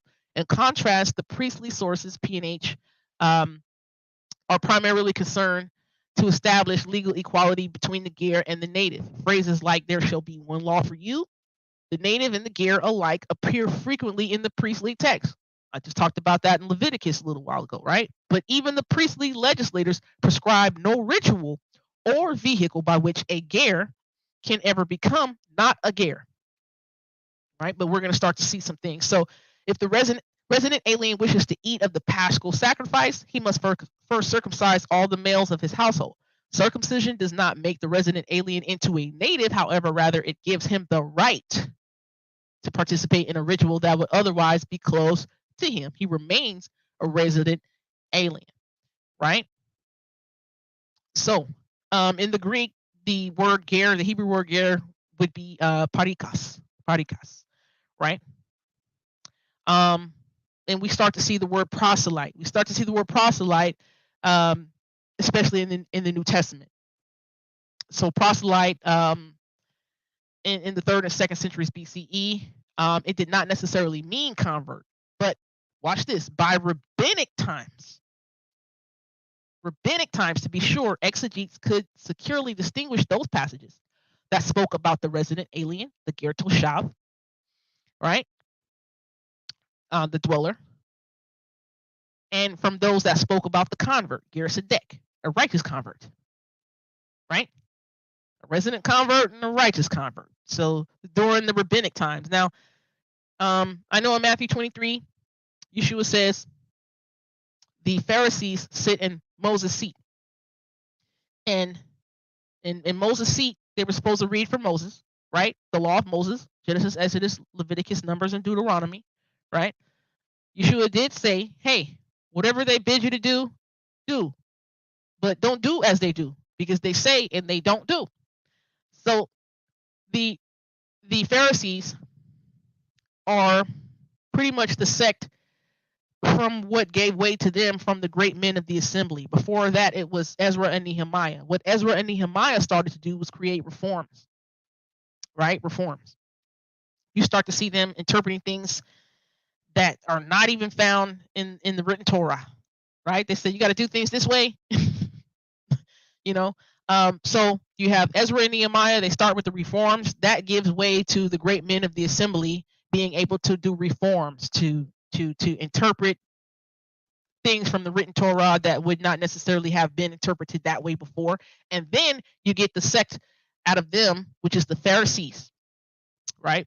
The Pharisees, the pious ones. So the Pharisees, they come up with the fence laws, or what's known as the oral laws, or what's known as the Talmud. The Talmud consists of the Mishnah, the Halakha, how to carry something out, and the Gemara. The Gemara is the different rabbis and sages in there talking about how they came up with the various definitions or interpretations or meanings of how to carry something out or walk something out, right? So during this time, they are the ones who start to give definitions to these things, because they're saying, hey, how do we keep certain people of the nations out, and how do we go through a vetting process to know which ones are serious so that we can let them in, right? So they come up with this conversion process. So the Pharisees would now be known as what you call Rabbinical Judaism, or Orthodox Rabbinical Judaism, and that's the Judaism that's ruling and reigning in Israel, in that land today, right? I know I said a bunch, but I just wanted to put that forth, right? So let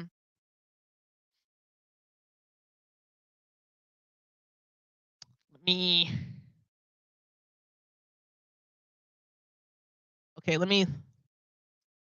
go to this part. Okay, so the Greek word politia means in the first instance citizenship.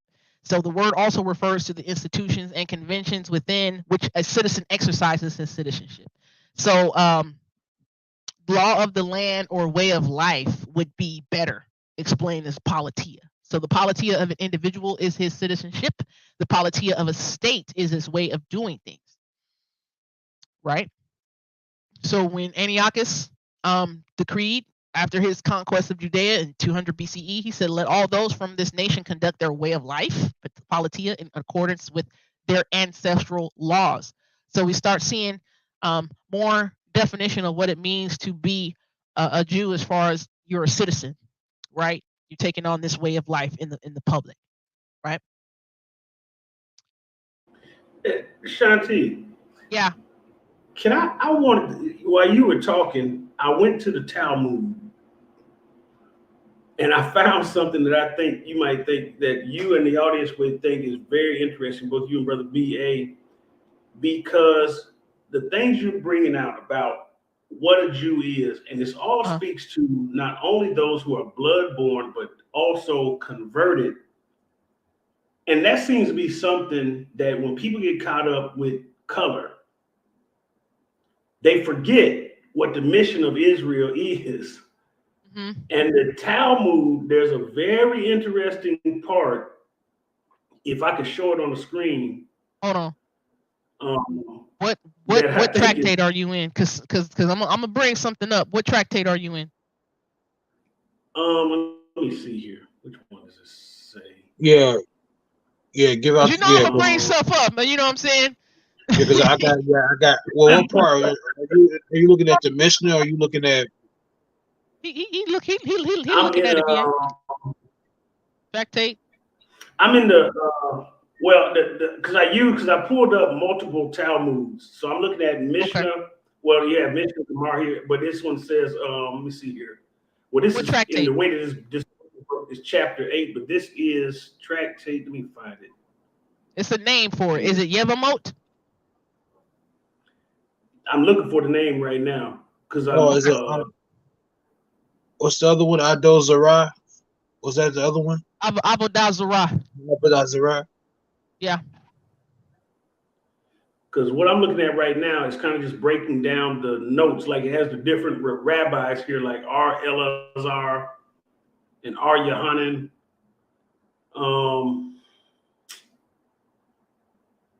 It has their quotes here. But I can't find, in this particular one, I can't find the track. Hold on, let me see something. Okay, where was I? Okay.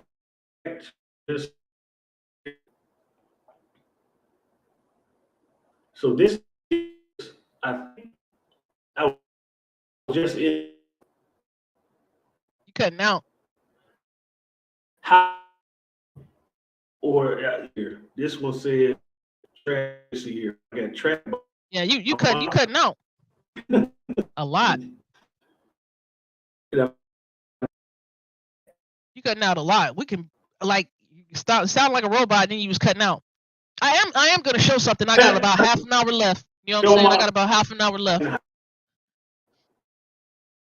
I do want to bring some things out before I run out of time, though. Yeah. Hold on, brother Isaiah. Blacktastic. I can't hear you. You sound like a robot. Can you hear me? Can you hear me, brother Isaiah? You sound like a robot. You definitely sound like a robot.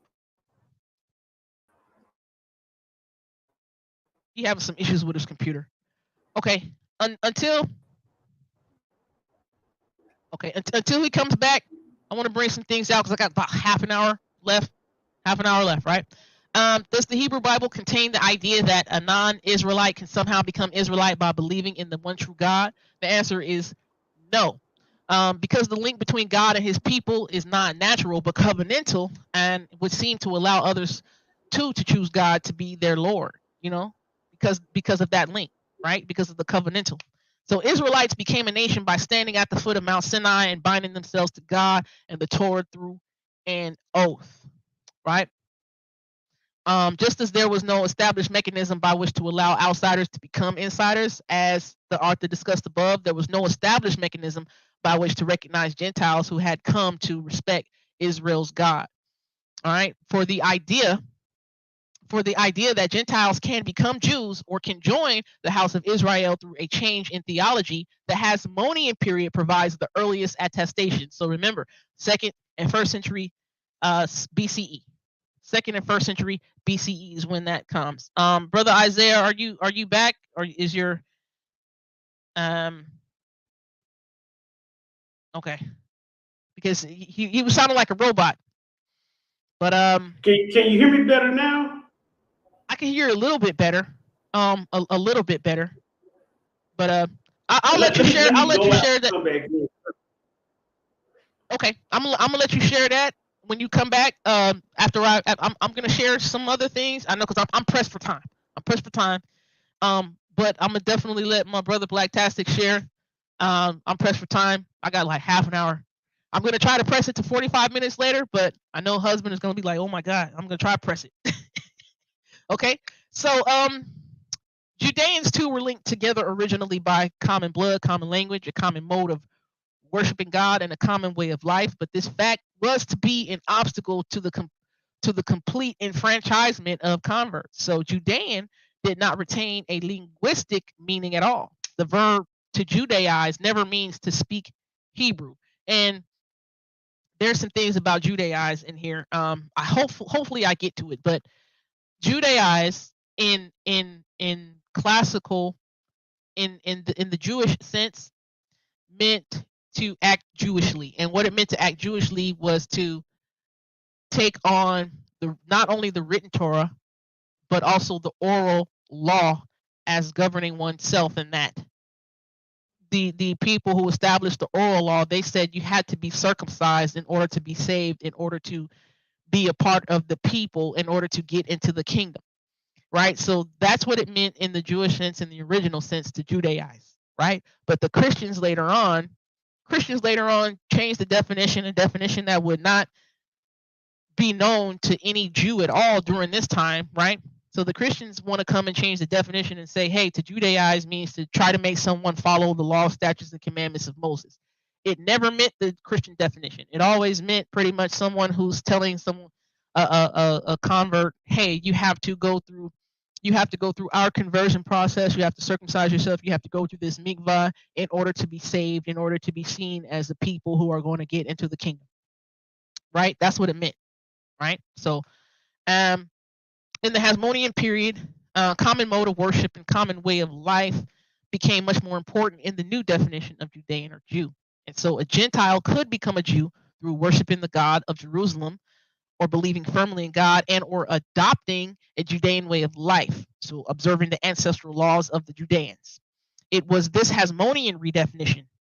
This is important. It was this Hasmonean redefinition of Judaism that permitted Josephus at the end of the 1st century CE to state that the constitution established by Moses was not only a genos, a nation of birth, but also a choice in the manner of life, right? Because what does Paul say?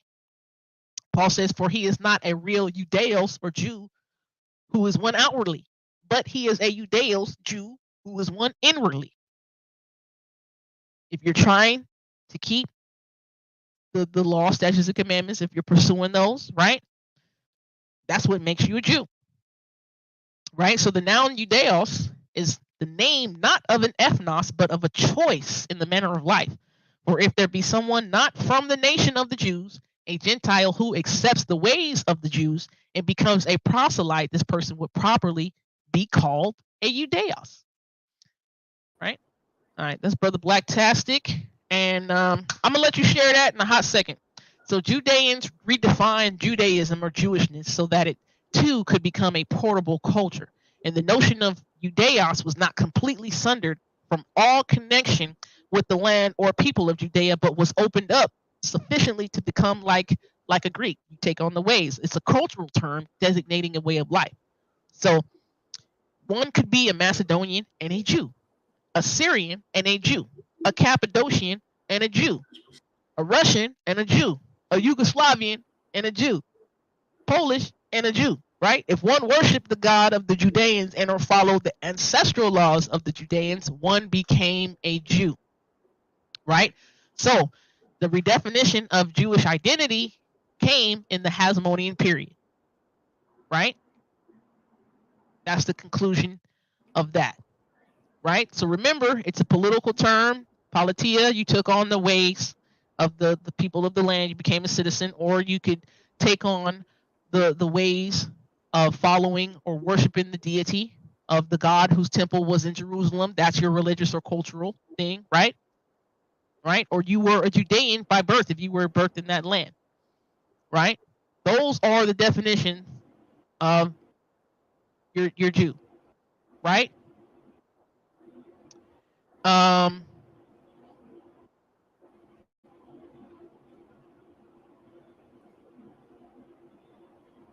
right. Oh, I might have cut out. Okay, so I wanna go through this real quick.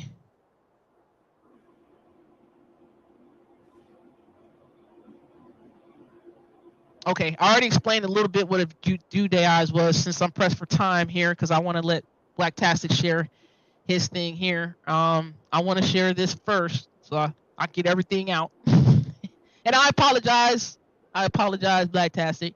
And anyone who wants to come into this this conversation while I have time before I go get my Wakanda on, you know what I mean? I'll gladly open up and let people in the link. I just push for time here, right?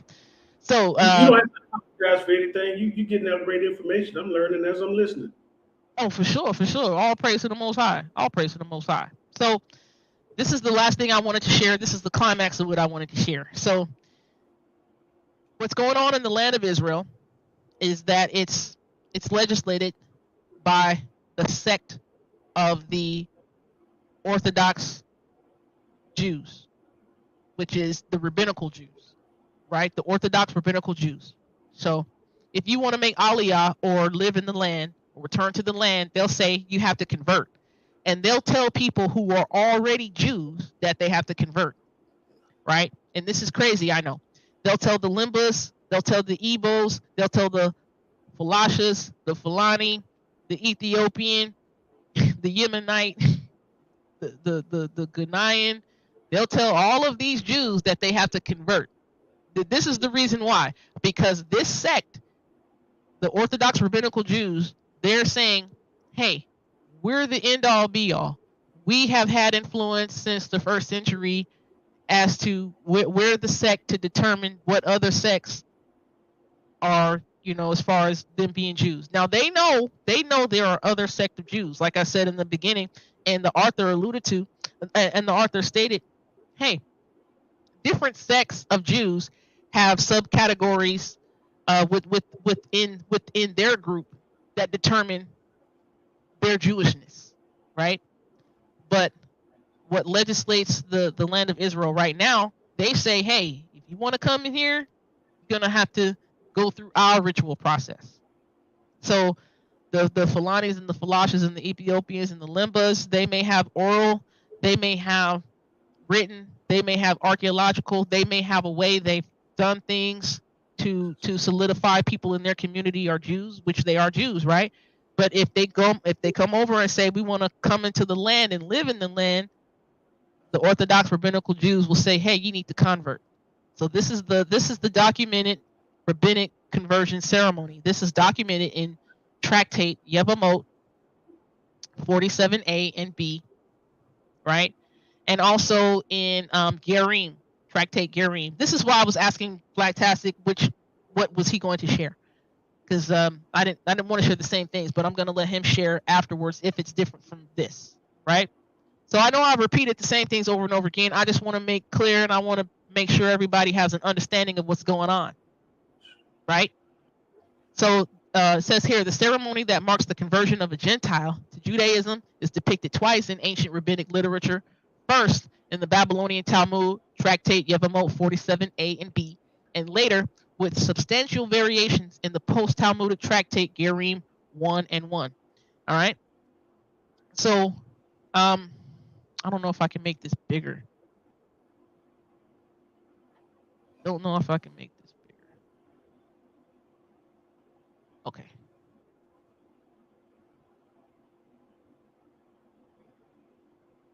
Okay. I don't know. Can you guys see that all too well or no, huh?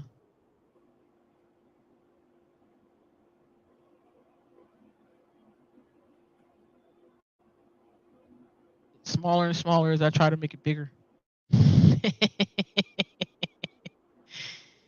That's so crazy. Okay. I'll try to read it. But let me see if I can pull it up. Actually, I do have it. I do have it in my computer. Hold on, let me see. Let's see here.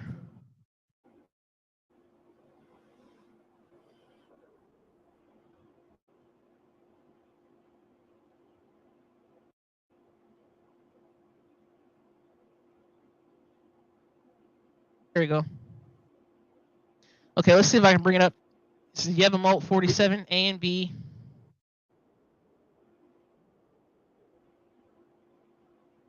Lower that. Let's try to make this bigger.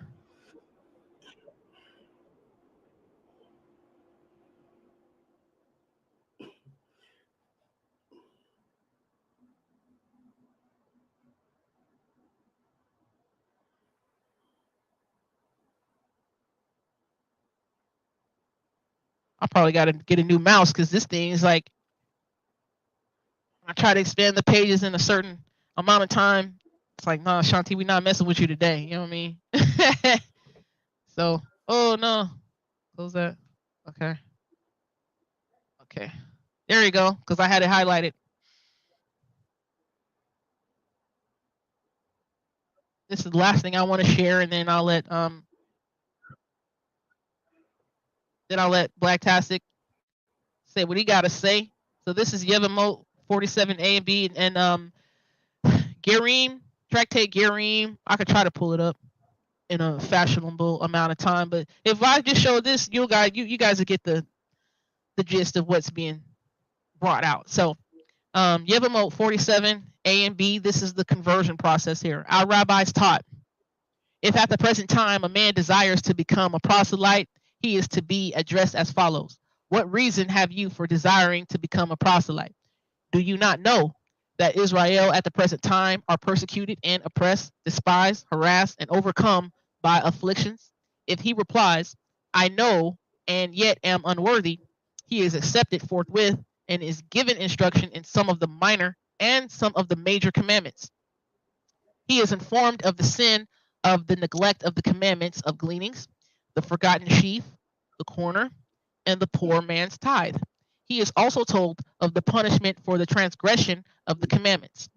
Furthermore, he is addressed thus: be it known to you that before you came to this condition, if you had eaten sweat or fat that is supposed to be offered on the altar, right? You would not have been punishable with karet or being cut off, right? If you had profaned the Sabbath, you would not have been punishable with stoning.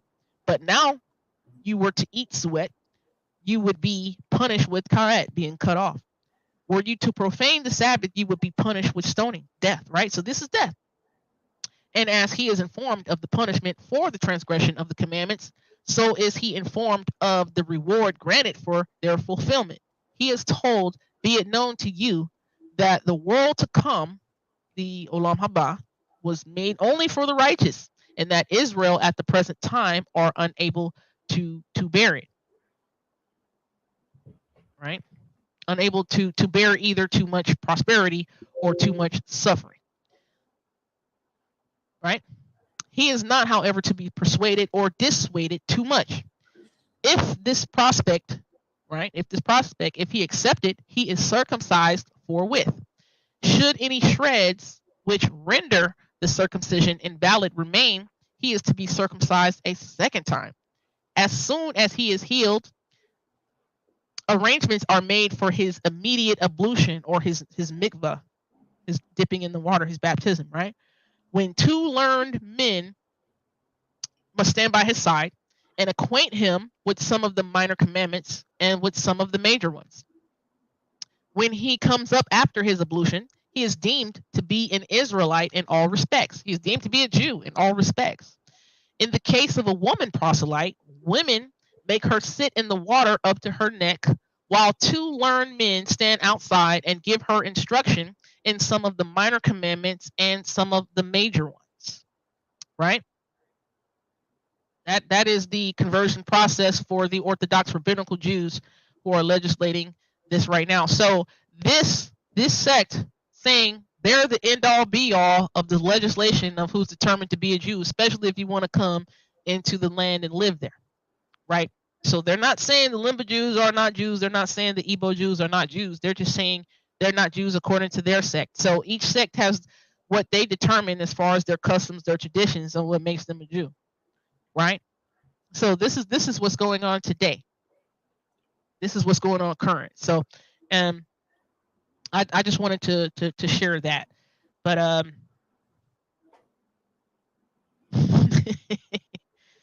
shalom Devion, shalom, and shalom Yaquaba, shalom Yaquaba. I'm just trying to get to everyone who talks about this. I know everybody has their opinion, but I'm talking about what information that really matters here. What matters, you know what I mean? Because we can disagree with stuff all day, no problem. We can disagree, but this is the information that matters here. And according to the information that matters, it's time to start moving accordingly with how we get educated. You know what I mean? We need to move accordingly. We need to act accordingly. We need to understand some things.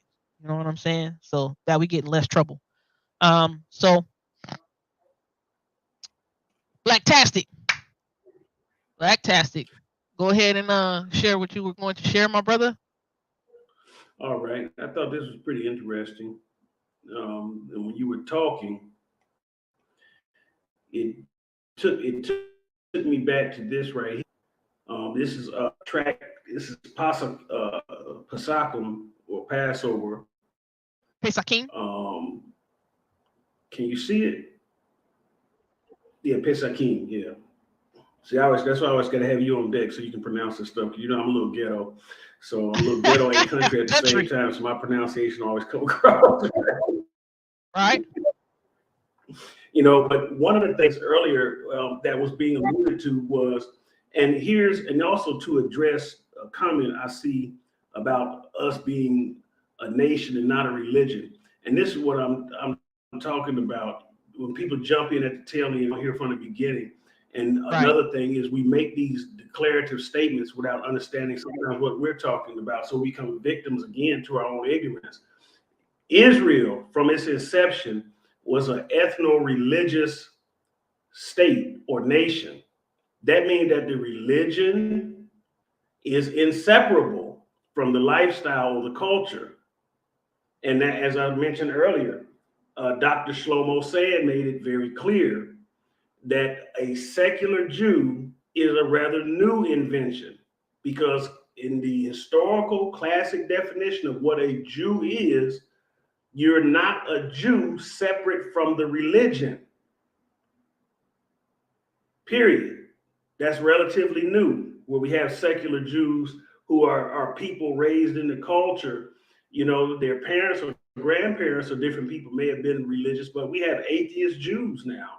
We have agnostic Jews. We have people, you know, who again are raised in the culture, but have no true conversion experience, whereas the faith is concerned.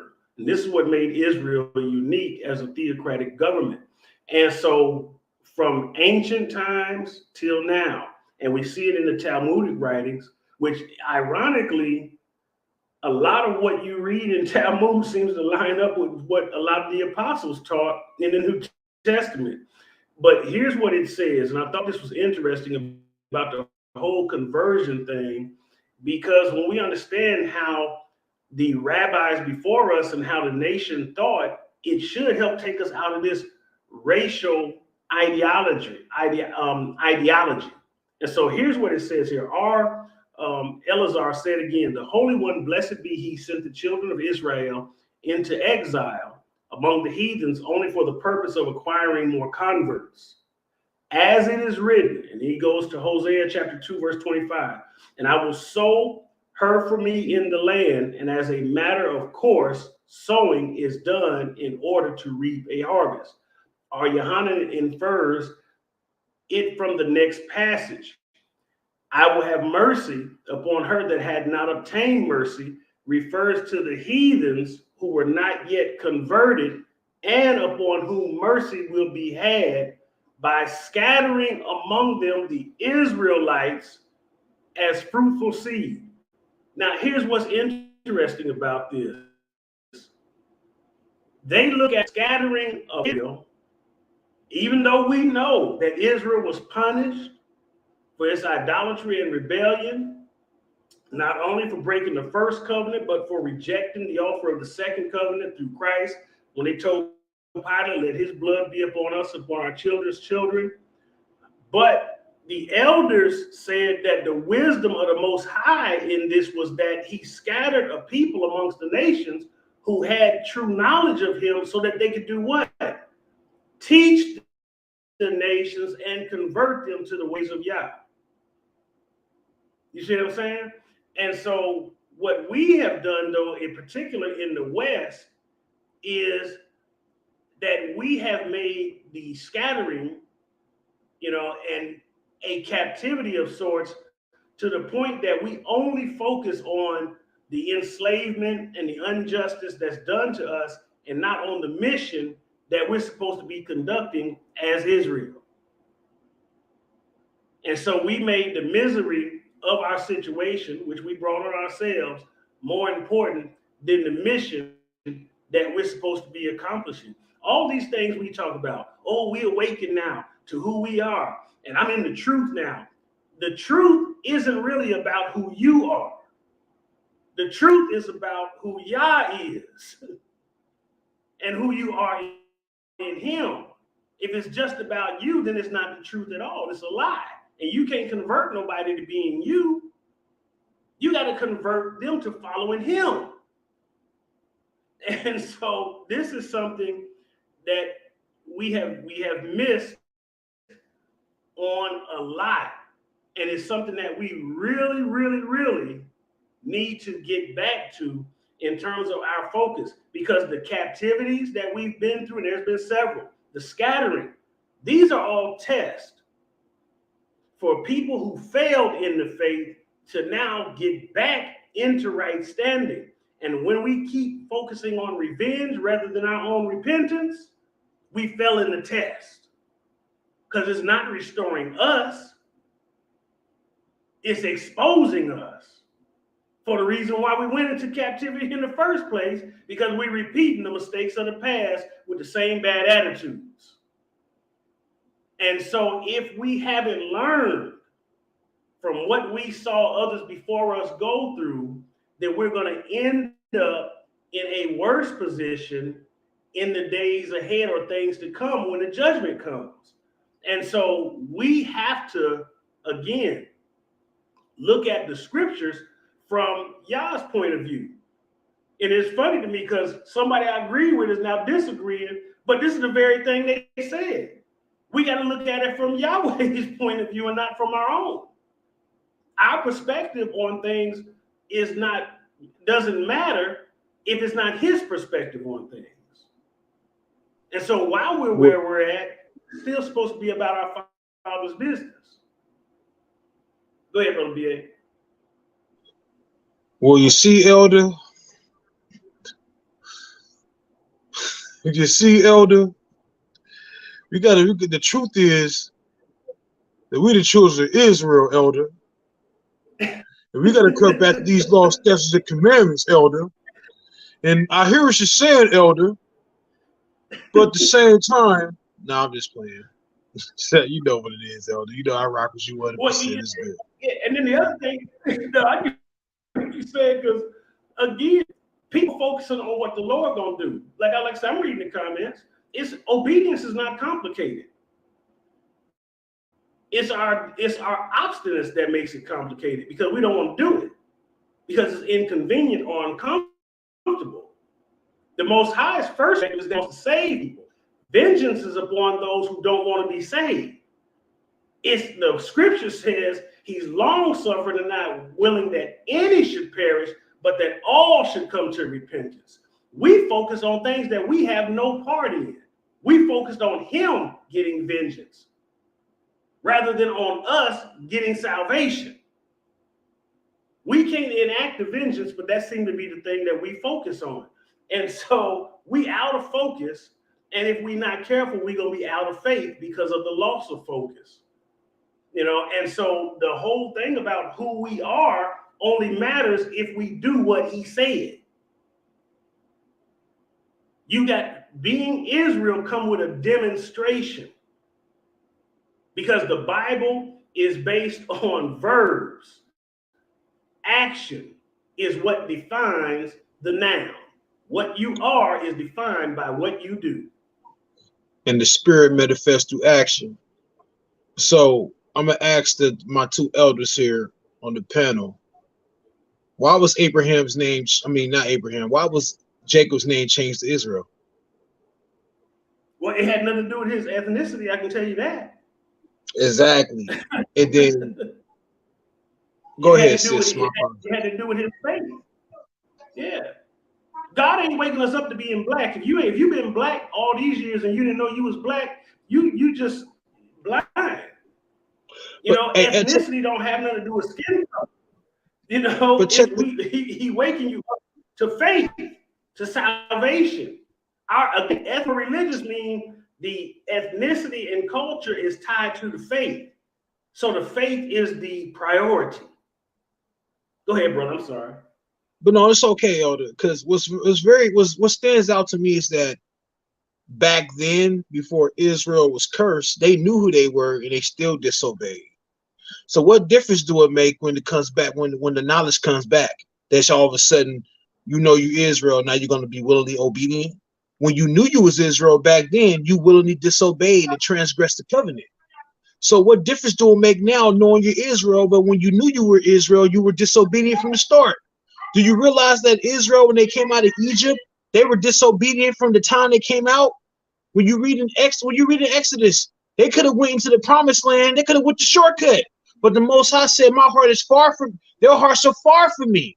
I will take them into this wilderness and try them. They were disobedient from the very start. They knew who they were. Bring it down, brother. Bring it out. So with this, and hold on, he said, vengeance is mine. It ain't yours or ours.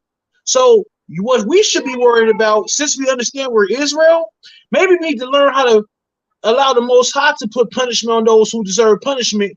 And we're supposed to warn the people. A priest is supposed to warn the people. We're supposed to hope and pray that people don't get caught up in that destruction, that wrath that's coming, instead of wishing it on people. Mm-hmm. Amen. And you look, yeah. And that's again, the patriarchs were chosen because of faith. That's why they were chosen. That's why Abraham is called the father of the faith, of the faithful. It didn't have nothing to do with his his genotype, his phenotype. It didn't have nothing to do with any of those things. It had to do with his commitment to keep the covenant between him and Yah, and then to teach his offspring. But the offspring didn't keep the covenant. They broke it. The offspring a lot of times is benefiting from the fact that their forefather kept it. But if you continue to walk outside the covenant, you're not going to inherit the blessings of Abraham, regardless whether you his bloodline or not. And that people keep focusing again on the wrong things. You know, the faith is what should be maximized, you know, because that's why Abraham was called the friend of God. And the thing is too, this faith that it's not about you. You're serving someone. You're serving the Most High God. So it's not about who you are. It's not about, oh, making us less significant. No, it's about the Most High. That's what it's all about. Israel means to have power, to strive, to contend. That's what it means. And the same individuals will say, well, all of Israel ain't Israel. What does that mean? But with that, you know, I don't want to keep going because, you know, I'll leave it at that. I'm done. Yeah, I want to address something if Shanti allow me.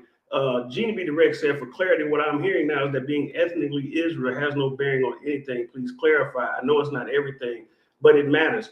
Yeah, it matters, but it's not. But you shouldn't make what matters the least what matters the most. In other words, it's not the spotlight or the highlight. Coming into the knowledge of who you are ancestral.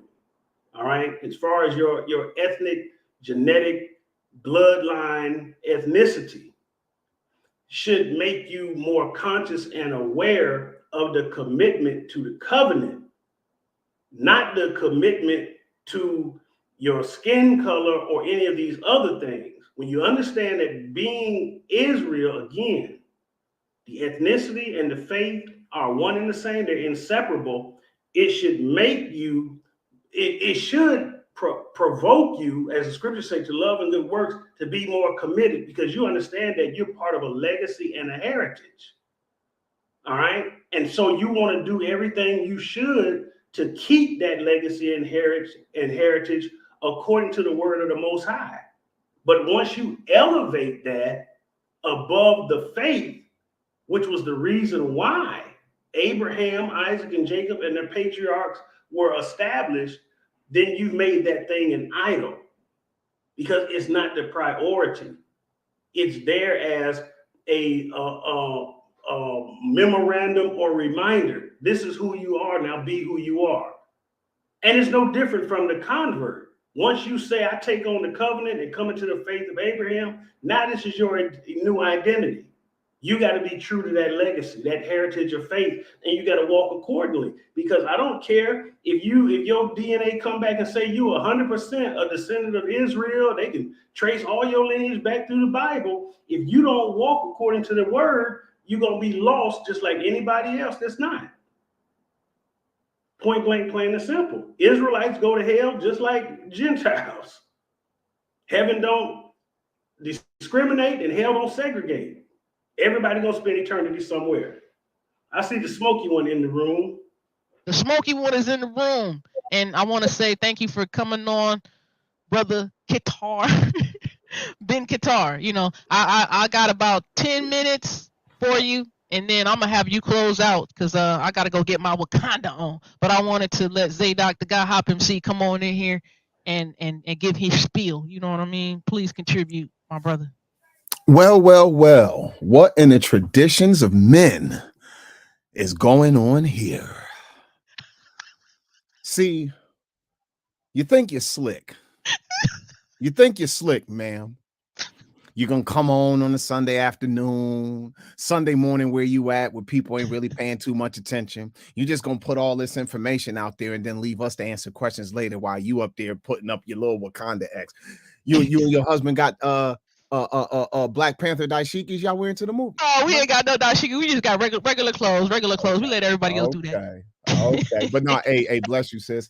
Hey, I appreciate you letting me up. Hey, salute to my man, Mr. Eddie Kane-tastic, brother Yeshaya in the building. I see my man BA in the building as well. Salute, young king. All I wanted to say was this. I think that what we have to understand is the being an Israelite, as far as being Jacob's descendant, the only advantage is that because the covenants and the law were given to that nation, you had an opportunity before other nations to be able to hear the word of Yah and possibly develop the heart of faith that would allow you to truly become his servant. I'll give you an example. When Jacob was sent away by his mom to go to her family, there's an interesting, many of you might remember that Jacob had the dream that night. They call it Jacob's ladder. He saw the Elohim going up and down. Jacob woke up from that dream and he prayed to his father's God, who he had not yet adopted as his own. Jacob said, if you feed me, clothe me, and make sure that I come back to see my father, then I will give you 1/10 of all you give me, and you will be my God. You know what that statement means? It's a process to become the child of God. And even though Jacob, father Isaac, had inherited a promise from God, he had to grow in his own relationship. So the only advantage to being a Jew or an Israelite, according to the flesh, because I've seen comments in the chat, the only advantage is because the covenant and the Torah was given to that nation. When you're born in that nation, you have an opportunity to be educated and to make a decision to serve that God. If you don't serve Yah correctly, guess what? You truly are not Israel according to him. You are a flesh and blood relative of Abraham, Isaac, and Jacob. But as John told them, don't use your ethnic kinsmanship as somehow a get out of jail free card. God will take these stones and raise up children of Abraham. John the Baptist from the tribe of Levi said, do not run to me your ethnicity. Bring forth fruits worthy of repentance. Now, when you get into the colloquial term of being a Jew, the synagogue of Satan in the book of Revelation is not some white Ashkenazi from the future that they was talking about back then. That wasn't even a concept. But those who claim, remember in Galatians when Paul said he had to rebuke Peter, he said, Peter, if you being a Jew try to compel the Gentiles to be like Jews, why do you act like a Gentile and being disobedient to the gospel? What did he mean by that? How could you compel the Gentiles to become like Jews? By having them adopt the customs and the practices of the nation. And that nation was no longer just flesh and blood Israelites, but people of various ethnicities. You know, by that time, you had people from other ethnic groups who, as far as they know, once you 5 generations down the line, you got, what do you got? You got, let's say from the time of the Persian Empire during the time of Esther, when you get what is it you got? You got the book of Esther, chapter 8, when it says many people of the land became Jews. How did they become Jews? They simply converted to the religion of the Judeans of the captivity.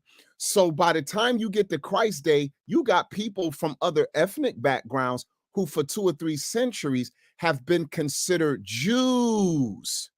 So in the land, you had people who were considered Jews who were not Israelite by blood, but they were Jew by religion. This is why Paul was called a Jew, but he's a Benjamite. That's why John the Baptist would be called a Jew, but he's a Levite.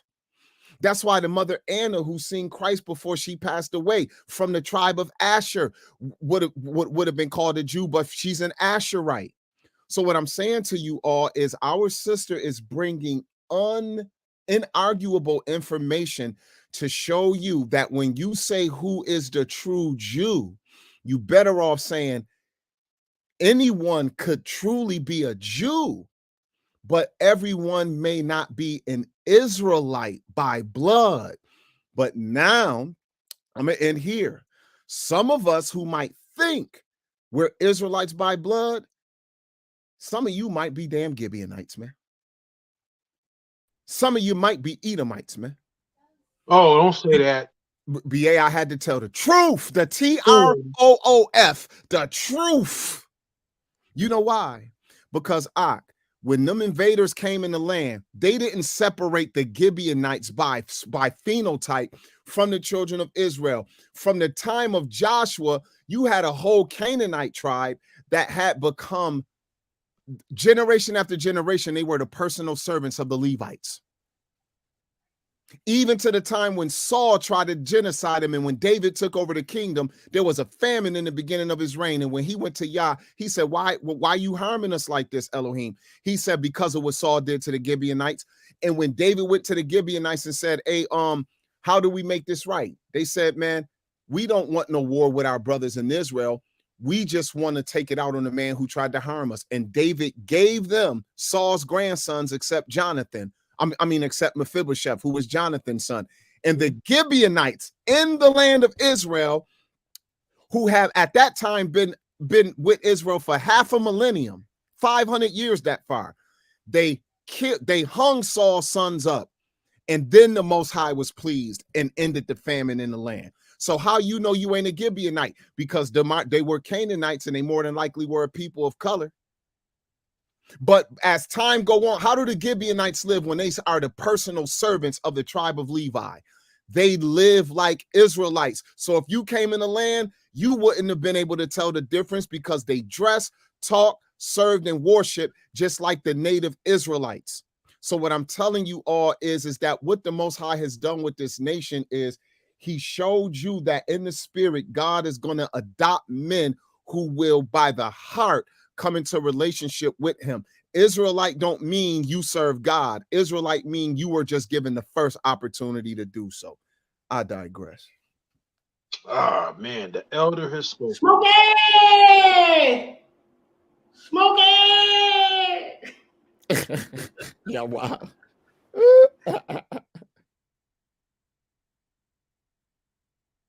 Man, the elder has spoken, man. How do you follow up with that? Man, that's a dagger. That's it. That's a kill shot, man. Kill shot.